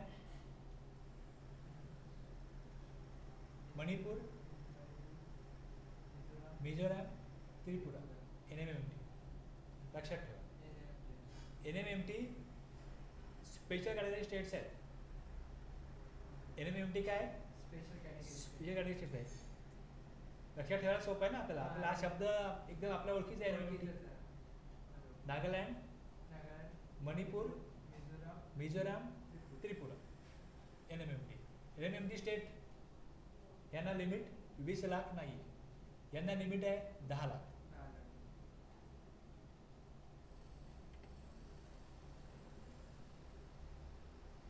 Provided that whether such person makes taxable supplies of goods or services or both from any of the special category states, म्हणजे NMMT, he shall be liable to be registered if his aggregate turnover in financial year exceeds 10 lakh. भारतामधल्या सगळ्या राज्यांना आणि union टेरिटरीजला जर aggregate turnover 20 लाखाच्या पुढे गेला, गुड्सचा, सर्व्हिसेसचा, दोन्हीचा, तर त्यांना रजिस्ट्रेशन घेणं क्रमप्राप्त असेल, त्यांना रजिस्ट्रेशन घेण्याची गरज असेल. पण त्यातनं स्पेशल कॅटेगरी स्टेट सोडून बाकीचे स्टेट, 4 स्टेट, नागालँड, मणिपूर, मिझोराम आणि त्रिपुरा, या स्टेटमध्ये ती छोटी स्टेट आहे, त्यांच्यासाठी त्यांनी सांगितलं की आम्हाला 20 लाख जर तुम्ही ॲग्रिगेट टर्नओव्हर लिमिट ठेवलं तर आमच्या इथे छोटे बिझनेस आहेत, आम्हाला टॅक्स मिळणारच नाही. आमच्या घरात तुम्ही 10 लाख करा, तर लोक रजिस्ट्रेशन घेतील आणि आम्हाला टॅक्स कलेक्ट करून देतील. कळलं? तिकडे मोठे बिझनेसेस नाही आहेत, तिकडे जाऊन कोणी फॅक्टरी वगैरे लावत नाही. तिकडे छोटे मोठे उद्योग जे ज्या अतिशय लोकांच्या अशा वस्तू आहेत ज्या गरजेच्या आहेत, तिकडे तेच बिझनेस आहेत, आणि तेही छोटे मोठे बिझनेस आहेत. फार मोठे मोठे तिकडे मॉल वगैरे असं काही नाही आहे. त्यामुळे त्यांना काय 20 लाख लिमिट ठेवलं तर त्यांना टॅक्स मिळणार नाही. बाकीच्या स्टेटमध्ये डेव्हलपमेंट आहे किंवा त्यांना टॅक्स घ्यायचाच नाही, त्यांना ती सरकार जेवढी मदत करेल ते स्पेशल स्टेट असल्यामुळे ती त्यांना घ्यायची. 2 कारण आहेत. काही स्टेटला टॅक्स नकोच आहे, की आमच्या इथे लोक टॅक्स देऊ शकणार नाही, आमच्या इथे गरिबी आहे, आम्हाला टॅक्स लावला किंमत वाढेल वस्तूची, तर आमच्या इथे तो टॅक्सच नको. बाहेरनं माल येईल, मॅन्युफॅक्चर आमच्याकडे नाहीच आहे, बाहेरनं माल येईल, ते एकदा टॅक्स लावतील, आमच्याकडे व्हॅल्यू ॲडिशन किती पण होते, टॅक्सची व्हॅल्यू ॲडिशन होणार नाही, मालाची किंमत वाढते ना. त्यावेळी पुढे डिस्ट्रीब्युटर घेईल, रिटेलर घेईल, होलसेलर घेईल, किंमत त्यात GST ॲड नाही झाला पाहिजे, बस. आम्हाला नको रजिस्ट्रेशन. म्हणजे 4 स्टेटनी सांगितलं की आम्हाला टॅक्स हवा आहे, बाकी स्टेट म्हणतात की आम्हाला नको आहे. आता ह्या केसमध्ये काय झालं, ही 3 स्टेट जी आहेत, ही 3 स्टेट आहेत, जम्मू काश्मीर, आसाम आणि हिमाचल प्रदेश, हे 3 स्टेट आहेत ज्यांना स्टेटस आहे स्पेशल कॅटेगरी, हे त्यांना स्टेटस आहे. पण त्यांनी सांगितलं आम्हाला 10 लाख 20 लाख नाही, आम्हाला 40 लाख चालेल. काही मोठी राज्य आहेत त्याने सांगितलं 10-20 लाखाने आमचं काय होतं आहे, आमच्याकडे तर 40 लाख करा. खूप व्यापारी आहेत, खूप बिझनेस आमच्याकडे, बरोबर. आम्ही डेव्हलप स्टेट आहोत. सर्व्हिसेससाठी 20 लाख लिमिट आहे आणि गुड्ससाठी पण 20 लाख लिमिट आहे. पण त्यांनी सांगितलं की गुड्ससाठी 40 लाख करा. जे फक्त गुड्सचा सप्लाय करतात त्यांच्याकरता मग 40 लाख केलं गेलं. आता याच्यावरती येतो मी. पहिले लक्षात घ्या की स्पेशल कॅटेगरी स्टेटसाठी 20 लाख, इकडे 20 लाख दिला आणि सॉरी स्पेशल कॅटेगरी स्टेट सोडून बाकीच्यांना 20 लाख आहे आणि स्पेशल कॅटेगरी स्टेटसाठी 10 लाख. ॲग्रिगेट टर्नओव्हर कळलं शब्द काय, अर्थ काय? ॲग्रिगेट टर्नओव्हर कॅल्क्युलेट करा. जर तो 10 लाखाच्या वरती गेला 4 स्टेटला रजिस्ट्रेशन घ्यायला पाहिजे आणि हे अदर दॅन 4 स्टेट, बाकीच्या स्टेटला 20 लाख होतं.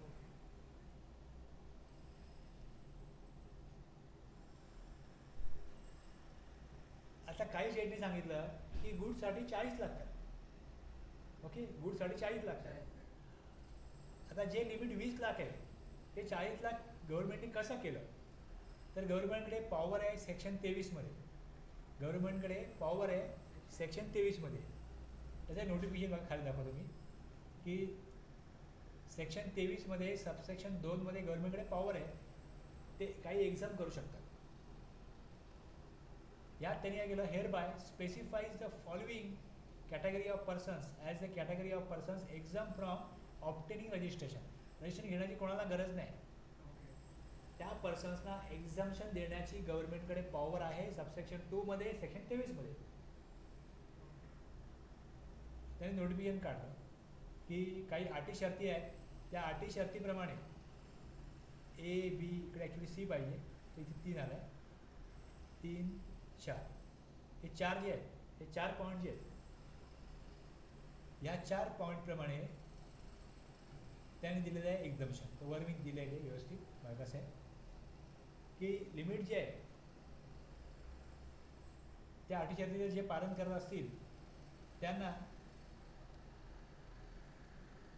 As person who is engaged in exclusive supply of goods and whose aggregate turnover in the financial year does not exceed 40 lakhs, 40 lakh यांना रजिस्ट्रेशन घेण्याची गरज नाही. वर काय दिलं आहे, persons exempt from obtaining registration under this act. कोण, जे फक्त गुड्समध्ये सप्लाय करत आहे आणि ज्यांचा टर्नओव्हर 40 लाखापेक्षा पर्यंत आहे त्यांना रजिस्ट्रेशन घेण्याची गरज नाही. कारण आम्ही एक्झाम करतोय सेक्शन 23च्या सबसेक्शन 2च्या अधिकारामध्ये, त्या पॉवरमध्ये.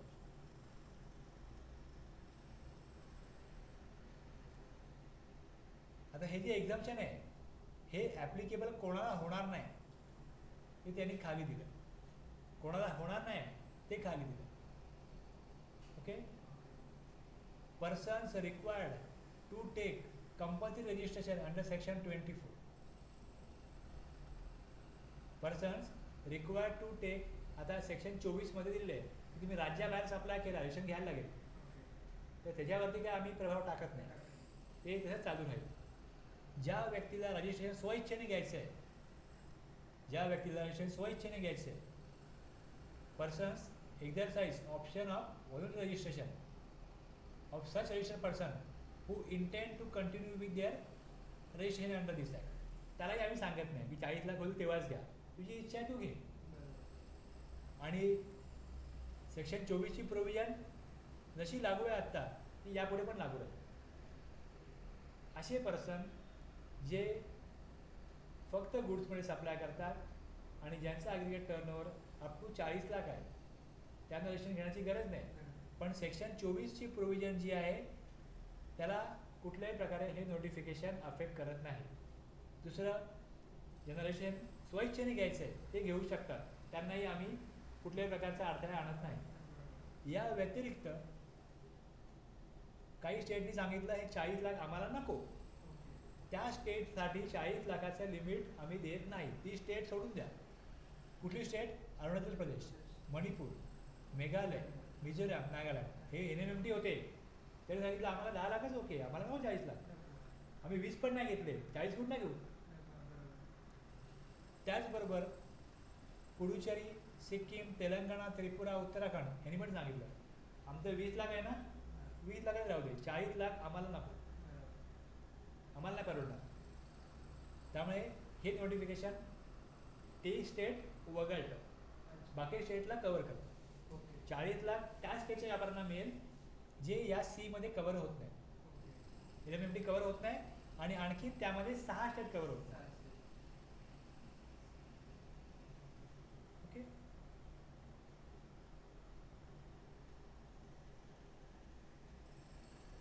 स्टेट ऑफ अरुणाचल प्रदेश, मणिपूर, मिझोराम, नागालँड, पुडुचेरी, सिक्कीम, तेलंगणा, त्रिपुरा, उत्तराखंड एवढे 40 लाख घेणार नाही.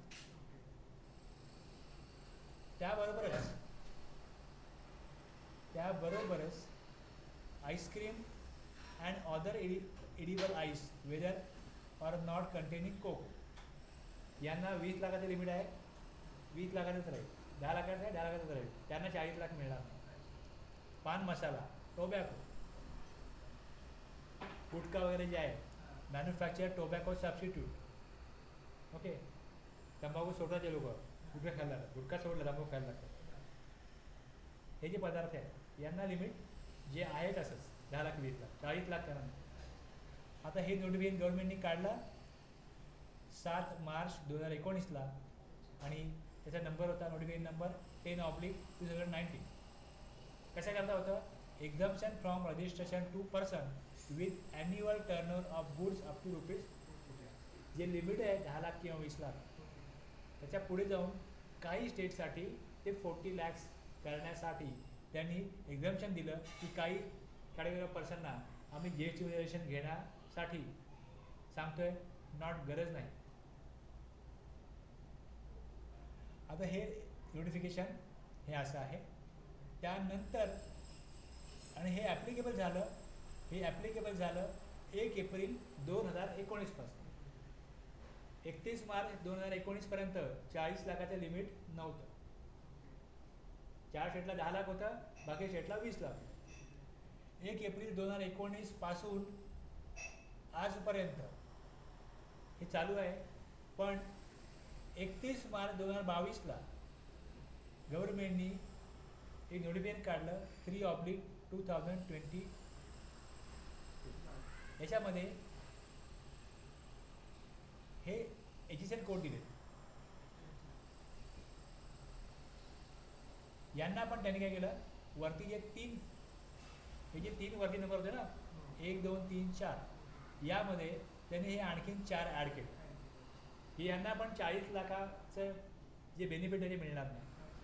ते 40 लाखाचं लिमिट यांच्यासाठी आम्ही देत नाही आहोत. कोण आहे ते, जे विटा करतात ना, विटा, fly ash bricks of fossil mills or similar siliceous earths, building bricks, earthen or roofing tiles. म्हणजे बिल्डरना ह्या गोष्टी लागतात, किंवा असा कुठला कन्स्ट्रक्शन प्रोजेक्ट आहे त्यामध्ये हे प्रॉडक्ट लागतात.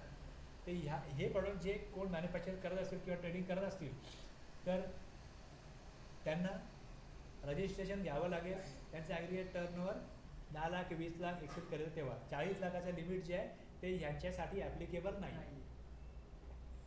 आणि हे ॲप्लिकेबल झालं 1 एप्रिल 2022, म्हणजे 1 एप्रिल 2022 पासून. आता हे कसं नोटिफिकेशन आलं, ह्यात काय दिलं बघा, कसं दिलं की जे नोटिफिकेशन आता हे काढलं आहे याची पॉवर कुठनं येते, सेक्शन 23 सबसेक्शन 2 आणि पुढे ते काय म्हणतात की अगोदर नोटिफिकेशन काढलं आहे नंबर 10/2019, 7 मार्चला आलं आहे 2019ला, जे पब्लिश झालेलं आहे त्या नोटिफिकेशनमध्ये जे 7 मार्च 2019 आहे त्याच्यामध्ये in the set notification in the table after serial number 3, ह्या सिरियल नंबर 3 आहे, the entries relating there to the following serial numbers आणि एंट्रीज शॅल बी इन्सर्टेड. हे इन्सर्ट करा, एंट्री नंबर 4 5 6 7 इन्सर्ट करा.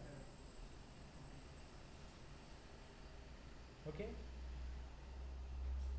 म्हणजे जे पहिलं नोटिफिकेशन आहे त्या नोटिफिकेशनमध्ये हे 3 प्रकारचे बिझनेस सप्लायर होते ज्यांना रजिस्ट्रेशनसाठी लिमिट 40 लाख देण्यात आलेलं नव्हतं. त्यामध्येच या आणखीन काही प्रॉडक्ट जे सप्लाय करतात ते 4, 5, 6, 7मध्ये ॲड झाले आणि त्यांना 40 लाखाचं लिमिट देण्यात आलेलं नाही. आता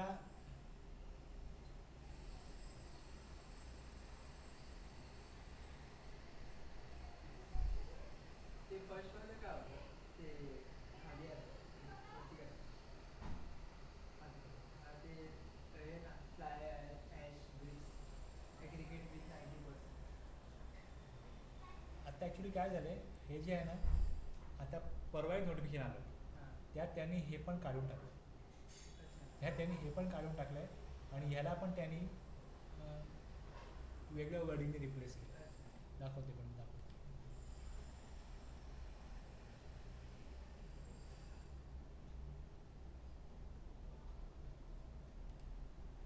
नोटिफिकेशन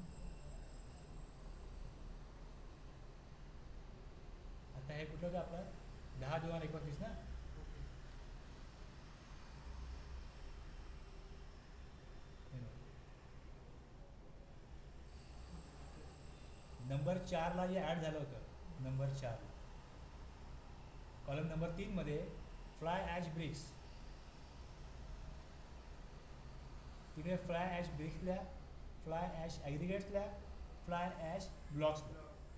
आता तिकडे ते शब्द पण गेले, म्हणजे ह्या नोटिफिकेशनमध्ये जे शब्द इकडे दिलेले आहेत हे सगळे पुढचे हे गेलेले आहेत. आणि फ्लाय ॲश ब्रिक्स याच्या पुढे काय जोडायचं आहे,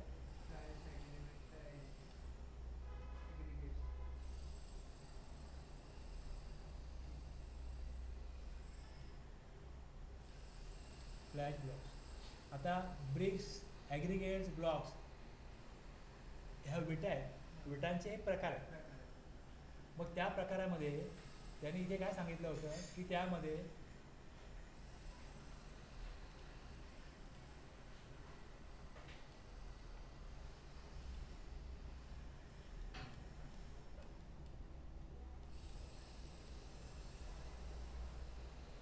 ह्याच्यामध्ये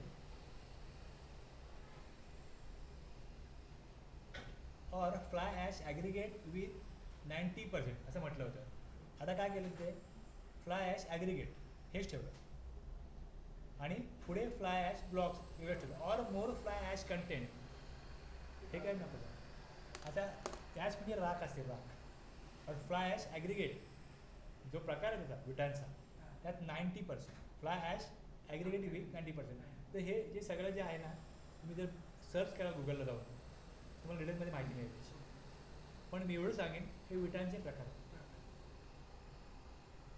आणि त्याला HSN हा दिलेला आहे जो ॲशपासनं, लाखेपासनं जे विटा बनवतात त्याचा हा प्रकार आहे. आणि ब्रिक्स ऑफ हे जे दिलं इकडे फॉजिल मिल्स और सिमिलर सिलिसियस अर्थ, म्हणजे हे बनवण्याची एक वेगळी टेक्नॉलॉजी. ते ॲशपणा बनवत नाही, ते वेगळ्या प्रकारे बनवतात, त्याचा HSN कोड वेगळा आहे. आणि बिल्डिंग ब्रिक्स म्हटलं तर ह्याचा प्रकार वेगळा आहे. आता वेगवेगळे प्रॉडक्ट असतात, जसे हे आता कन्स्ट्रक्शनचे प्रॉडक्ट आहेत, तसे केमिकलचे कंपनी असतील त्याचे वेगळे प्रॉडक्ट असतील. आणि जर आपल्याला त्यामध्ये डिटेलमध्ये माहिती काढायची असेल मग आपल्याला त्याचा अजून अभ्यास करावा लागेल. तेवढं डीपमध्ये जाण्याची आपल्याला गरज नाही. जर तुम्ही विकत असाल तर तुम्हाला माहिती असेल की लोकांना विकायला माहिती असतं की हा ह्या प्रकारचा आहे, हा ह्या प्रकारचा, हा ह्या प्रकारचा, याहून त्यांना जास्त माहिती नसते. पण जर तुम्हाला अधिक माहिती पाहिजे असेल तर मग या ब्रिक्सचे काय प्रकार आहेत, ते कसे दिसतात, त्याच्या काय किमती आहे वगैरे तुम्ही माहिती गुगलला सर्च करून घेऊ शकता. फक्त आता एवढं इथे काय म्हटलं मी की ब्रिक्स म्हणजे बेटा जर तुम्ही म्हटलं इथे फ्लाय ॲश ब्रिक्स सर्च केलं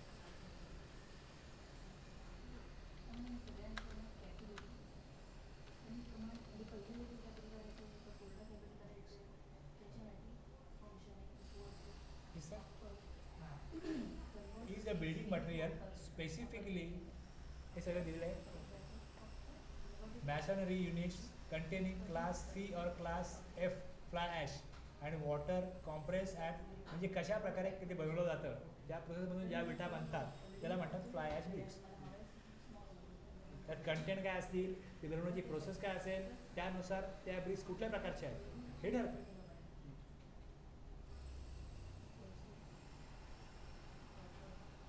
फ्लाय ॲश कशी असते, एक्सप्लोअर मोर बघा. आता हे दिलं आहे concrete मॅशनरी unit,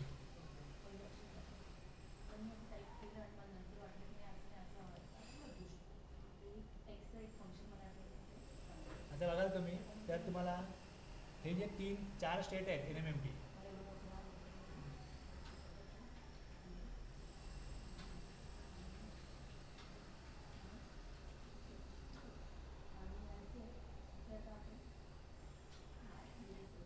up to ₹10 lakh कोणाला इथे आहे?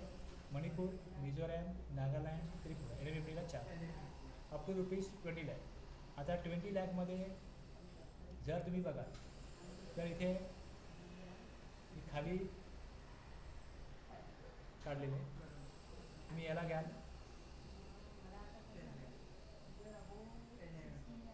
ओके, नागालँड, मणिपूर, मिझोरम. आता एमवरनं आहे ना मेघालय पण आहे, एमवरनं मेघालय पण आहे, आणि कॅटेगरी 1 आहे, कॅटेगरी 2 आहे, कॅटेगरी 3 आहे. जर तुम्हाला कन्फ्युजन झालं मणिपूर, मेघालय, मिझोरम, कॅटेगरी 1ला कुठलं आहे? मणिपूरचा पण एम आहे, मिझोरमला पण एम आहे, मेघालयला पण एम आहे. दुसरं असेल बघा ए आहे, ए नंतर ई येतो, मग आय येतो, मग मणिपूर MA, ME आलं मेघालय, आणि पुढे आय आहे. आता ए आणि आयच्या मध्ये ई येतो, मग ई मध्ये टाका. कॅटेगरी दुसरी आहे तिकडे एम टाका. असं लक्षात ठेवा की मणिपूर मेघालय नाही, मणिपूर मिझोरम, मेघालय मधल्या कॅटेगरीत आहे. मग आता ह्याला तुम्ही नाव देऊ शकता इकडे मेघालय. आपल्याला पहिले कन्फ्युजन होईल, आपण ते बाजूला केलं, एम मिळालं आपल्याला. मग पुढे अरुणाचल प्रदेश आहे, सिक्कीम आहे. आता लक्षात ठेवण्याकरता उत्तराखंडच्या ऐवजी पहिले आपण घेऊ पुडुचेरी, मग उत्तराखंड, आणि मग तेलंगणा, मास्कूट, NMMT मास्कूट. आता याच्यामध्ये स्पेशल कॅटेगरी स्टेट्स 11 होते, त्यातल्या 4 आणि 10 लाखात लिमिट घेतलं. ओके, 20 लाख लिमिट या चौघांचं होतं. आणि हे जे 3 आहेत, हे 3 जे आहेत, एक हिमाचल प्रदेश, दुसरं आसाम, तिसरं जम्मू आणि काश्मीर, हजची यात्रा असते ना, बस यांनी पण काय केलं, सांगितलं आम्हाला 40 लाख चालेल. आणि पुडुचेरी आणि तेलंगणा हे स्पेशल कॅटेगरी स्टेट्स नाही आहेत, त्यांनी सांगितलं आम्हाला नको 40 लाख, आम्हाला 40 लाख नको, आम्हाला 20 लाखच. ओके, जे लिमिट 20 लाख आहे ना ते आम्ही 40पर्यंत एक्सटेंड नाही करू इच्छित, आम्हाला 20 लाखच ठेवतो. त्यांना 20 लाखच ठेवले. आता 4 स्टेट करता 10 लाख. गुड सर्व्हिसेस काही द्या, गुड सर्व्हिसेस काही द्या, किंवा गुड्स आणि सर्व्हिसेस दोन्ही द्या, तरी 10 लाख.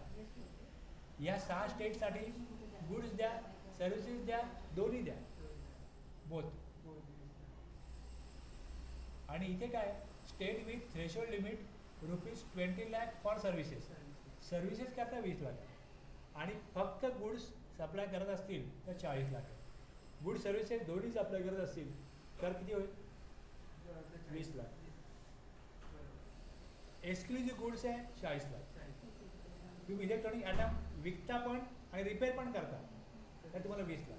इलेक्ट्रॉनिक ॲटम फक्त रिपेअर करता आणि इलेक्ट्रॉनिक ॲटम फक्त सप्लाय करता, विकता, 40 लाख.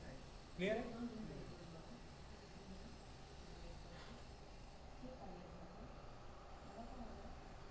किती वेळ गेला आपला? हां, 22-1 समजून घ्यायला थोडा वेळ गेला, म्हणून मी तो अगोदर कवर केला. ॲग्रिगेट टर्नओव्हर जर 10 लाख, 20 लाख किंवा 40 लाख, कोणाकरता 10 लाख आहे, कोणाकरता 20 लाख आहे, कोणाकरता 40 लाख आहे, आणि त्या 40 लाखची लिमिट पण कोणाला आपल्याला होणार नाही. हे जे HSN कोड दिले यांना ॲप्लिकेबल नाही, हे पण लक्षात ठेवायचं. महाराष्ट्रामध्ये 40 लाख लिमिट आहे, पण जे HSN कोड जो सप्लाय करत असतील त्यांना 40 लाख नाही, त्यांना 20 लाख.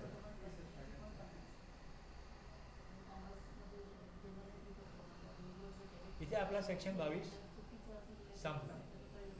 22, 2, 3, 4 आपण अगोदर घेतलेच होते. आता आपला 22-1 पण कव्हर झाला.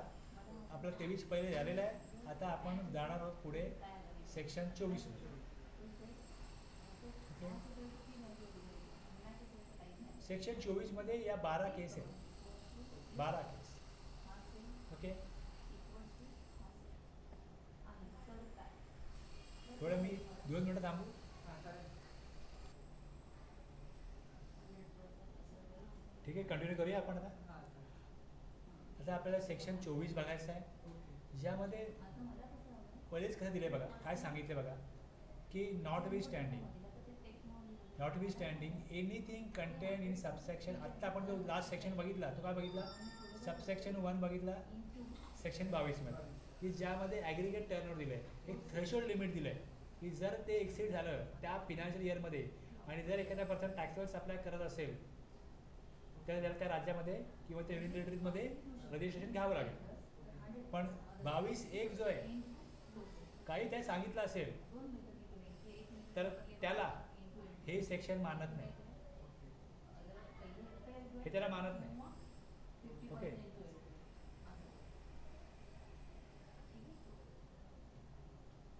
तुम्हाला लहान भाऊ की बहीण आहे, तुम्हाला लहान भाऊ की बहीण आहे, तिथे एखादा आदेश दिला की हे कर आणि तुमच्या आई किंवा वडिलांनी सांगितलं की हे कर, तर ते काय बोलणार, दादा तर हे बोललाय, दादा काही बोलला असेल, हां. आम्ही जे बोलतो ते करा आता, बाकी सगळं विसरा. तसं ह्याचा जो अधिकार आहे 24चा, तो 22(1)च्या पुढे जातो. 22(1) काही बोलो, आता आम्ही जे बोलतोय ना ते मान्य करायला लागेल. 22(1) त्या बाजूला, कळलं. म्हणजे याचा अर्थ काय होतो की 22(1)ला सेक्शन 24 हा ओव्हर राईट करतो लॉच्या भाषेमध्ये, तो त्याची पॉवर मानत नाही, याची पॉवर मानत नाही. तुम्ही म्हणाल की मी राज्याबाहेर सप्लाय करतोय, persons making any interstate taxable supply. तुम्ही आधीच बिझनेस सुरू केला आणि तुम्ही पहिला 1,000 रुपयाचा आउटवर्ड सप्लाय केला राज्याबाहेर, ओके. तर तुम्हाला माहिती आहे सेक्शन 22(1), तुम्ही म्हणाल जेव्हा 40 लाख एक्सेल होईल ना तेव्हा मी रजिस्ट्रेशन घेईन. सेक्शन 22(1) सांगतोय, तर हा काय म्हणतो, 22(1) काही सांगतो, तू राज्याबाहेर सप्लाय केलास तर तुला रजिस्ट्रेशन घ्यायला लागेल. 22(1)ला विसरून जा. 24(1) काय सांगतो, person making any interstate taxable supply registration घ्यावं लागेल. तर 24(1) मध्ये काय आहे, अशा काय ॲक्टिव्हिटीज या केसेस आहेत की ज्यामध्ये कंपल्सरी रजिस्ट्रेशन घ्यावं लागतं. या केसेसमध्ये इथे 22(1) ॲप्लिकेबल होत नाही. म्हणजे जर तुम्ही हे करत नसाल तर तुम्हाला 22(1) ॲप्लिकेबल होतो असं आपण म्हणू शकतो. म्हणजे दादाची इन्स्ट्रक्शन तेव्हा मानायची जेव्हा आई बाबा इन्स्ट्रक्शन देणार नाही. जर आई बाबांनी इन्स्ट्रक्शन दिलं तर दादा काय बोलला ते बाजूला ठेवा. कळलं अर्थ. जेव्हा कधी असं येईल, notwithstanding anything contain in subsection 1 section 22, याचा अर्थ 22(1) मध्ये जी तरतूद आहे त्या तरतुदीला काही अर्थ राहणार नाही जर तुम्ही राज्याबाहेर सप्लाय करत असाल. म्हणजे जर तुम्हाला राज्याबाहेर सप्लाय तुम्ही केला नाही तर तुम्हाला 22(1) ॲप्लिकेबल होईल, याचा इंडिरेक्ट अर्थ असा आहे. म्हणजे जे अजून एक त्याची कंडिशन आहे की जेव्हा तुम्हाला ॲग्रिगेट टर्नओव्हरचा बेनिफिट पाहिजे असेल तेव्हा तुम्ही राज्याबाहेर सप्लाय करता कामा नये. विदिन स्टेटस किंवा विदिन युनियन टेरिटरीज सप्लाय केला पाहिजे. आता ह्या 1 ते 22 मध्ये following category of person, TP, CTP, NRTP, OIDR, TDS, TCS, ISD यांना रजिस्ट्रेशन घेण्यासाठी सांगण्यात आलेलं आहे सेक्शन 24 मध्ये. याच्यामध्ये टॅक्सेबल पर्सन आपण आता बघितलं, जो राज्याबाहेर सप्लाय करतो त्याला रजिस्ट्रेशन घ्यायला लागेल. दुसरं आहे CTP,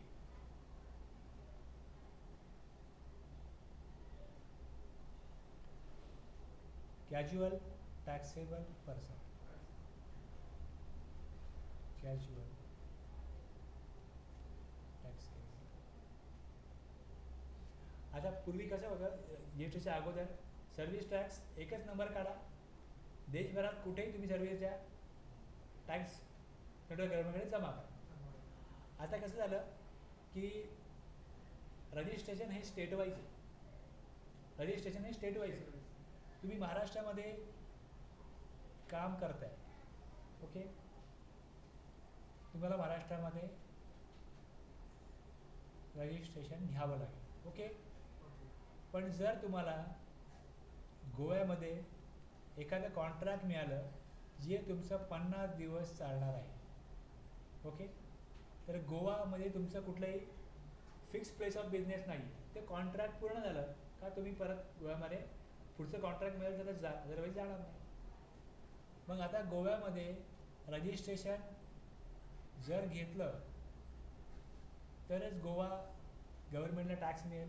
बरोबर. आता अशी छोटी मोठी कॉन्ट्रॅक्ट समजा एखाद्या कॉन्ट्रॅक्टरची वेगवेगळ्या स्टेटमध्ये चालत असतील, छोटी कॉन्ट्रॅक्ट आहेत 10 दिवस 20 दिवस 25 दिवसाचं काम होईल ते, मग त्याला रजिस्ट्रेशन घ्यायला लावणार तुम्ही, कारण त्याचं ॲग्रिगेट करून एक्सिड झालं.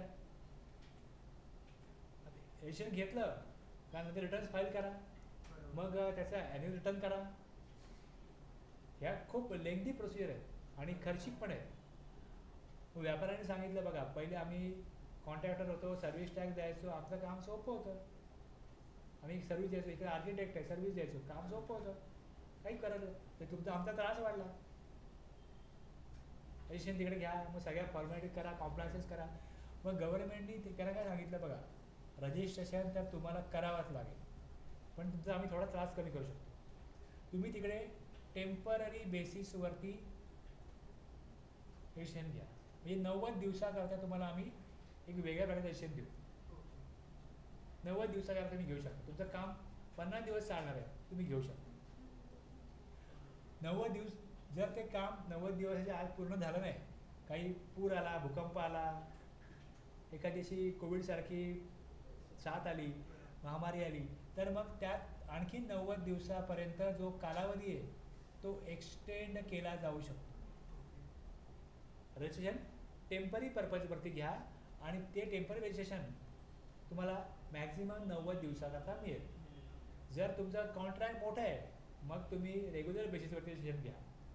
तुमचं छोटं दिवाळी आहे, एक मॅन्युफॅक्चरर आहे फटाक्यांचा, तो गुजरातला आहे, तो 1 महिना महाराष्ट्रामध्ये येतो आणि फटाके इथे विकतो. किती महिना? 1 महिना 30 दिवस रजिस्ट्रेशन घ्या महाराष्ट्रामध्ये टेम्पररी बेसिसवरती. आपलं तेवढाच अप्लाय करा, गव्हर्नमेंटला टॅक्स मिळेल महाराष्ट्राच्या, संपला विषय. तर त्यांना नाव दिलेलं आहे casual taxable person. Casual taxable person. Okay, एक कन्सेप्ट सांगतो, नंतर आपण ते डिटेलमध्ये बघू. दुसरं आहे persons who are required to pay tax under reverse charge. आता ज्याला रिव्हर्स चार्जमध्ये टॅक्स द्यावा लागणार आहे म्हणजे काय, मी कालही सांगितलं होतं. हां, ते ट्रक ड्रायव्हर्स वगैरे ते ना.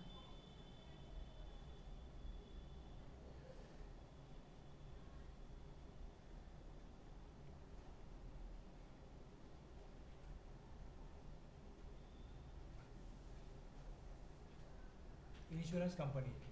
ओके, आता या इन्शुरन्स कंपनीला त्यांचे जे एजंट आहेत त्यांना एक कमिशन द्यायचे 10,000. तर याच्यावर टॅक्स देण्याची जबाबदारी कोणाची आहे? सर्व्हिस घेतली इन्शुरन्स कंपनीने, याच्यावरचा 18,000 जर का GST असेल तो जमा करण्याची जबाबदारी कोणाची आहे? इन्शुरन्स कंपनीची. मग या केसमध्ये insurance company reverse charge mechanism म्हणजे सप्लायरला टॅक्स कलेक्ट करत नाही, रिसिपिएंटच गव्हर्नमेंटकडे टॅक्स जमा करतो. मग इथे या इन्शुरन्स कंपनीला रजिस्ट्रेशन घ्यायला लागेल आणि त्यांना रिव्हर्स चार्ज मेकॅनिझम वापरून या त्या तरतुदीनुसार गव्हर्नमेंटकडे टॅक्स जमा करायला लागेल. तर ज्यांना गुड्स किंवा सर्व्हिसेस जे रिसिव्ह करतात ओके. त्यांना जर RCM ॲप्लिकेबल असेल तर त्यांनी रजिस्ट्रेशन घ्यायला लागेल. ओके.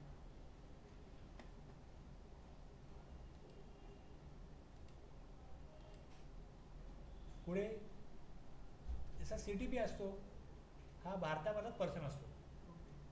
आणि नॉन रेसिडेंट टॅक्सेबल पर्सन म्हणजे NRTP हा भारताबाहेरचा आहे. ओके. एखादी कंपनी आहे, प्लांटमध्ये टेक्निकल प्रॉब्लेम आहे आणि त्यांना तो रिझॉल्व करता येत नाही, ओके. मग ते फॉरेनच्या एखाद्या टेक्निशियनला बोलवतात. तो बोलतो ठीक आहे मी येईन, 5 लाख रुपये घेईन. मग तो जो बाहेरचा आलेला पर्सन आहे नॉन रेसिडेंट टॅक्सेबल पर्सन, तो भारतामध्ये रजिस्ट्रेशन घेईल NRTP म्हणून. त्या 5 लाखावर GST कलेक्ट करेल तो गव्हर्नमेंटला. टॅक्स तर सगळ्यांनी दिला पाहिजे ना. बरोबर. राज्यामध्ये असेल permanent registration taxable person, okay. Temporary पाहिजे कॅज्युअल टॅक्सेबल पर्सन. देशाबाहेरनं आला नॉन रेसिडेंट टॅक्सेबल पर्सन. आता एक OIDAR आहे. OIDAR काय आहे?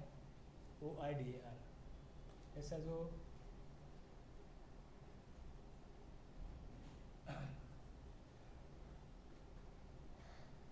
every person supplying online information and database access or retrieval services, OIDAR services. आता तुम्ही गेम खेळता ऑनलाईन, म्युझिक ऐकता ऑनलाईन, रमी वगैरेचे असे गेम असतात ते लोक ऑनलाईन खेळतात, चेस ऑनलाईन खेळतात. आपण क्लाउड सर्व्हिस घेतो ऑनलाईन, नेटफ्लिक्स वेब सिरीज वगैरे लोक बघतात. आता ही सर्व्हिस घेणारे कोण आहेत? Unregistered person. आणि देणारे कुठे आहेत?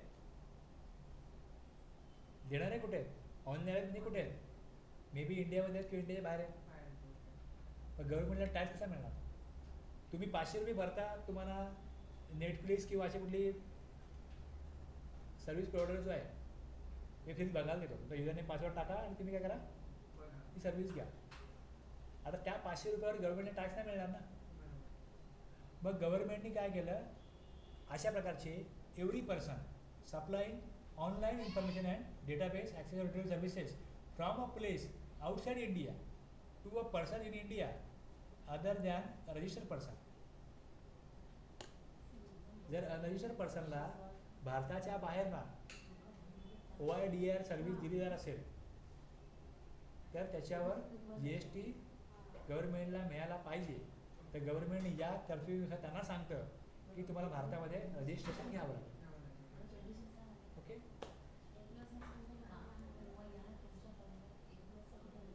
आता पुढे TDS. आता स्टेट गव्हर्नमेंट, सेंट्रल गव्हर्नमेंट आणि लोकल अथॉरिटी या तिघांचं काम काय? ॲज अ पब्लिक अथॉरिटी ते काम करतात. लोकांकरता रस्ते बनवणं, वीज, पाणी, आरोग्य आणि आणखी वेगवेगळ्या सुविधा प्रोव्हाइड करणं हे गव्हर्नमेंटचं काम आहे. मग ते सेंट्रल गव्हर्नमेंट असेल, स्टेट गव्हर्नमेंट असेल किंवा महानगरपालिका असेल. त्यांच्याकडे काय फंड असतो, त्या फंडनुसार ते योजना बनवतात आणि त्यातनं वेगवेगळी कामं कोण करतं? गव्हर्नमेंटचं डिपार्टमेंट नाही आहे स्वतःचं की ते काम करतील. म्हणजे ज्यांना कोणाला ते कॉन्ट्रॅक्ट देतील त्यांना पेमेंट करतील. आता त्या कॉन्ट्रॅक्टरने महानगरपालिकेला सर्व्हिस दिली,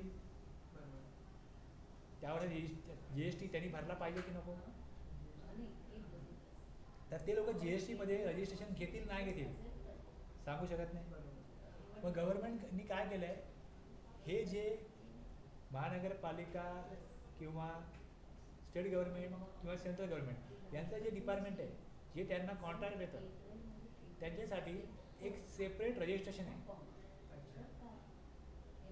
त्यांना एक नंबर दिला जातो आणि ज्या नंबरमध्ये त्यांना सांगितलं जातं की तुम्ही कॉन्ट्रॅक्टरला जर पेमेंट केलं एक सर्टन लिमिटच्या वरती, तर त्यांना तुम्ही संपूर्ण अमाऊंट देऊ नका. सपोज त्यांना 5 लाख पेमेंट केलं तर तुम्ही 5 लाख देऊ नका, त्यांचे 2% अमाऊंट कट करा. म्हणजे 4,90,000 द्या आणि 10,000 त्याची जे आहे ते जमा करा त्यांच्या GST नंबरला, GST डिपार्टमेंटकडे. डिपार्टमेंटला कळतं की यांनी 5 लाखाचा ज्या अर्थी अमाऊंट घेतलेली आहे, सप्लाय केलेलं आहे आणि त्याच्यावर GST त्यांनी भरला नसेल, जमा केला नसेल, नंबर काढला नसेल, त्याला नंबर काढायला लागेल. म्हणजे रजिस्ट्रेशन वाढण्यासाठी, रजिस्टर्ड पर्सन वाढण्यासाठी याचा उपयोग होतो. अनेक लोक सप्लाय करतायत, बिझनेस करतायत, गव्हर्नमेंटला कळतच नाही. मग त्याचा जर का अमाऊंट काही जमा केली गव्हर्नमेंटकडे तर रजिस्ट्रेशन घ्यायलाच लागेल. मग तो इनवर्ड सप्लाय घेईल, आउटवर्ड सप्लाय देईल, दोन्हीमध्ये त्याला सगळे नियम लागू होतील. अदरवाईज गव्हर्नमेंटला कळत नाही. TDS कापल्यामुळे कळतं की काही लोक आहेत जे सप्लाय करतात. अनेक राजकीय पक्ष आहेत, त्यांचे जे काय कार्यकर्ते आहेत ते त्यांनाच कॉन्ट्रॅक्ट मिळतात. जिकडे ज्यांचं राज्य आहे तिकडे त्यांनाच कॉन्ट्रॅक्ट मिळतात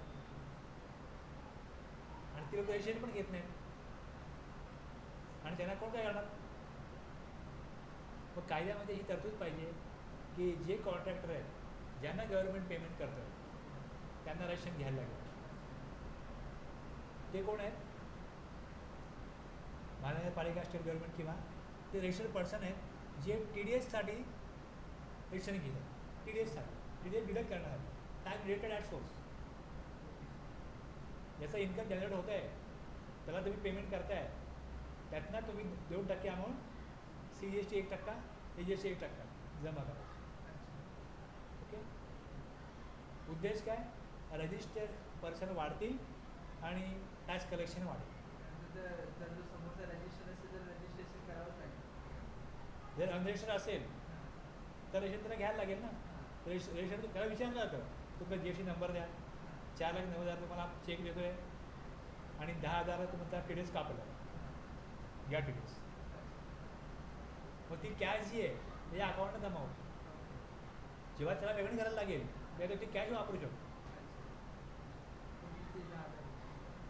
तुम्ही ज्या अर्थी 5 लाखाचं एखादं काम केलं आहे, म्हणजे तुम्ही रस्ता बनवला आहे, तुम्ही सिमेंट विकत घेतलं आहे, तुम्ही रेती किती दगडी घेतले, बरोबर आहे ना. म्हणजे तुम्ही काहीतरी इनवर्ट सप्लाय घेतला आहे त्यावर तुम्हाला ITC मिळणारच आहे. आणि जो आउटवर्ड सप्लाय दिला आहे त्यात तुमचा टॅक्स कट केला आहे. आणि तुम्ही आणखीनही त्यात बाकीचे हे गव्हर्नमेंट सोडून अजूनही कॉन्ट्रॅक्ट काय करत असाल पण गव्हर्नमेंटला माहिती नाही, तुम्ही टॅक्स देत नाही, असे टॅक्स चोर निर्माण होऊ नये म्हणून गव्हर्नमेंटचं काम केलं, तुमचा TDS कापला आणि तो नंबर नाही काढला मी, नंबर काढा. नंबर आहे तर द्या, तुमच्या नंबरला ही अमाऊंट जमा होईल, बघून घ्या, जमा होतो. म्हणजे त्याला ते पैसे भेटतात का? तुम्हाला 4,90,000 तुमच्या अकाउंटला डायरेक्टली कॅश मिळते आणि 10,000 ची कॅश GST अकाउंटला जमा होते. अच्छा, म्हणजे GST अकाउंट. मग ज्यावेळेस तुम्हाला GST भरायला येईल तेव्हा 10,000 कॅश वापरा. पण त्या 10,000 कॅश GST अकाउंटला गेल्यामुळे काय होतं, त्याला GSTचं रजिस्ट्रेशन घ्यावं लागतं. असे अनेक लोक आहेत जे बरेच कॉन्ट्रॅक्ट घेतात आणि तिथनं जे काही पैसे घेतात त्याच्या गव्हर्नमेंटला कुठल्याही गव्हर्नमेंटकडे अशी सिस्टीम नाही की ते कळेल, त्यांना कळेल. टॅक्स चोरी पकडण्यासाठी हा जो रजिस्ट्रेशन केल्यासाठी 10,000 रुपये पुरतील त्यांचे. पण ते गव्हर्नमेंट जे म्युन्सिपल कॉर्पोरेशन ते गव्हर्नमेंटला देणार ना पैसे, TDS चे. पहिली गोष्ट अशा प्रकारची प्रोव्हिजन आहे, तुम्हाला आम्ही कॉन्ट्रॅक्ट देतोय तर 2% अमाऊंट तुमच्या GSTच्या अकाउंटला जाणार आहे. तुमचं GST अकाउंट आहे का? तुम्हाला म्हणतो नाही, पहिले GST अकाउंट काढा मग कॉन्ट्रॅक्ट. असंच होतं ना. बरोबर. सगळ्या काही गोष्टी डॉक्युमेंट्स द्यावं. बस. तुम्ही GST मध्ये रजिस्ट्रेशन घेतलंय का? तुम्ही कॉन्ट्रॅक्ट घ्यायला येता, मग ते पहिले घ्या आणि मग आम्हाला तुमचं कोटेशन द्या. कसं आहे, tax collection at source TCS हा कोणाकरता आहे तर इलेक्ट्रॉनिक कॉमर्स ऑपरेटर. आता हे सगळे आहेत ना, मी खाली डिस्कस केलेले आहेत. हां, येतोय. हां, निघेल आता.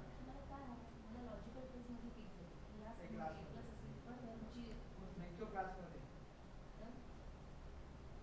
लगेच करतो बाजूला.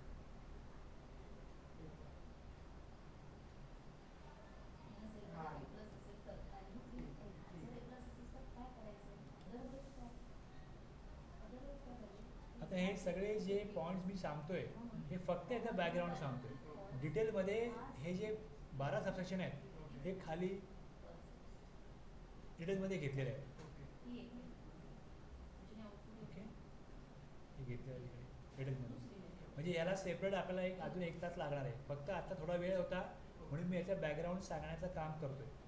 आता याच्यामध्ये लक्षात घ्या की वेगवेगळे प्रकारचे ट्रान्झॅक्शन आहेत, त्यातून हे निर्माण होतात. Taxable person, casual taxable person, non resident taxable person, OIDR service म्हणजे online information and database access identifiable services, TDS tax generated at source. आणि टॅक्स कलेक्शन ॲट सोर्समध्ये काय असतं की जो ई-कॉमर्स ऑपरेटर आहे फ्लिपकार्ट किंवा ॲमेझॉन, जर त्याच्या थ्रू तुम्ही काही गुड्स सर्व्हिसेस विकत असाल आणि पेमेंट त्याच्या अकाउंटला जाणार असेल तर GSTमध्ये तुम्ही रजिस्ट्रेशन घ्यायला पाहिजे अशी प्रोव्हिजन आहे. पण जर तुम्ही सप्लायर ई-कॉमर्स ऑपरेटर थ्रू हे फ्लिपकार्ट किंवा ॲमेझॉन थ्रू सप्लाय करताय पण तुम्ही रजिस्टर नाही आहात, तर फ्लिपकार्ट किंवा ॲमेझॉन काय बोलेल तुम्हाला रजिस्ट्रेशन घ्या. कारण गव्हर्नमेंटने आम्हाला सांगितलं आहे की तुमचे पैसे जे आमच्याकडे अकाउंटला आलेत, समजा 1,00,000 रुपये तुम्ही वस्तू विकली आणि त्यांना मिळालेत, तर त्यातला 1,000 रुपये तुमच्या GST अकाउंटला भरायचे कट करून. ओके, म्हणजे जो व्यक्ती जो person e commerce operator through supply करतो त्याचा 1% डिडक्ट करण्याचा कायदा त्यांच्यासाठी आहे. त्यांना रजिस्ट्रेशन पण घ्यायला लागतं आणि ते ज्यांच्याकरता तो प्लॅटफॉर्म देतात त्यांचे पैसे त्यांच्या बँकेमध्ये येतात. मग ते आपलं कमिशन कापायला असतील आणि उरलेले पैसे जो सप्लायर आहे त्याला देत असतील, पण त्यात त्यांना 1% अमाऊंट कट करून ती GST त्याच्या अकाउंटला कॅश ती जमा करायची. त्यांना पण रजिस्ट्रेशन घ्यायला लागतं, ते आहे TCS. इनपुट सर्व्हिस डिस्ट्रीब्युटर ही अजून एक कॅटेगरी आहे. Input service distributor. आता एक हेड ऑफिस असतं, त्या हेड ऑफिस थ्रू त्याच्या अनेक ब्रँचेस असतील वेगवेगळ्या राज्यामध्ये, वेगवेगळ्या शहरामध्ये.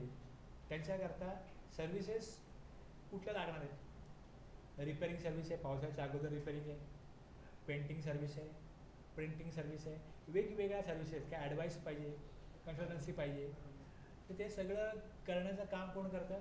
हेड ऑफिस करतं. हेड ऑफिसचा एक रजिस्ट्रेशन नंबर असतो आणि त्यात त्यांना जो सप्लायर आहे त्या सर्व्हिसेसचा तो बिल देतो, त्याचा टॅक्स ते पे करतात. कंपनी एकच आहे ऑल इंडियामध्ये, पण GSTसाठी काय आहे, वेगवेगळ्या ब्रँचेस आहेत. मग ज्या ब्रँचेस करता सर्व्हिस घेतली, त्या ब्रँचनी सर्व्हिस घेतली असती तर हे बिल त्या ब्रँचच्या नावावर गेलं असतं. जो टॅक्स दिला गेला त्याचं क्रेडिट त्या ब्रँचला मिळालं असतं. मग ज्या ब्रँचचं जे क्रेडिट आहे ते ट्रान्सफर करायचं असेल त्या ब्रँचला, तर त्यासाठी एक सेपरेट रजिस्ट्रेशन घ्यावं लागतं इनपुट सर्व्हिस डिस्ट्रीब्युटर. आणि त्याचे जे इनपुट ज्या ब्रँचचं आहे त्या ब्रँचला मग त्या प्रोसेस थ्रू, त्या प्रक्रिये थ्रू पाठवता येतं. मग IIT-साठी वेगळं रजिस्ट्रेशन घ्यायला लागेल. Whether or not separately register under this act. जे नॉर्मल ते त्यांचा जो बिझनेस आहे त्याकरता वेगळं रजिस्ट्रेशन असेल आणि IIT करता वेगळं रजिस्ट्रेशन असेल. हेड ऑफिस जे आहे ते जो इनपुट आहे तो दुसऱ्या ब्रँचला पाठवण्यासाठी IIT म्हणून वेगळं रजिस्ट्रेशन घेईल. त्या ब्रांचेसचं ते रजिस्ट्रेशन करायला तिकडच्या लोकेशन. महाराष्ट्रामध्ये जर का हेड ऑफिस आहे तर महाराष्ट्रामध्ये रजिस्ट्रेशन घेईल. आणि घेण्याचा उद्देश काय? Input service distributor. ओके. आणि मग ते त्या नंबर थ्रू काय करतील, तो इनवॉइस नंबर टाकतील की हा इनवॉइस नंबर आहे, हा या ब्रँच आहे. मग त्यांना ते जे क्रेडिट आहे ते ट्रान्सफर होईल. वेगवेगळ्या ब्रँचचं जे क्रेडिट आहे ते ट्रान्सफर करण्याचं काम जे आहे हे इनपुट सर्व्हिस डिस्ट्रीब्युटरच्या नंबर थ्रू होतं.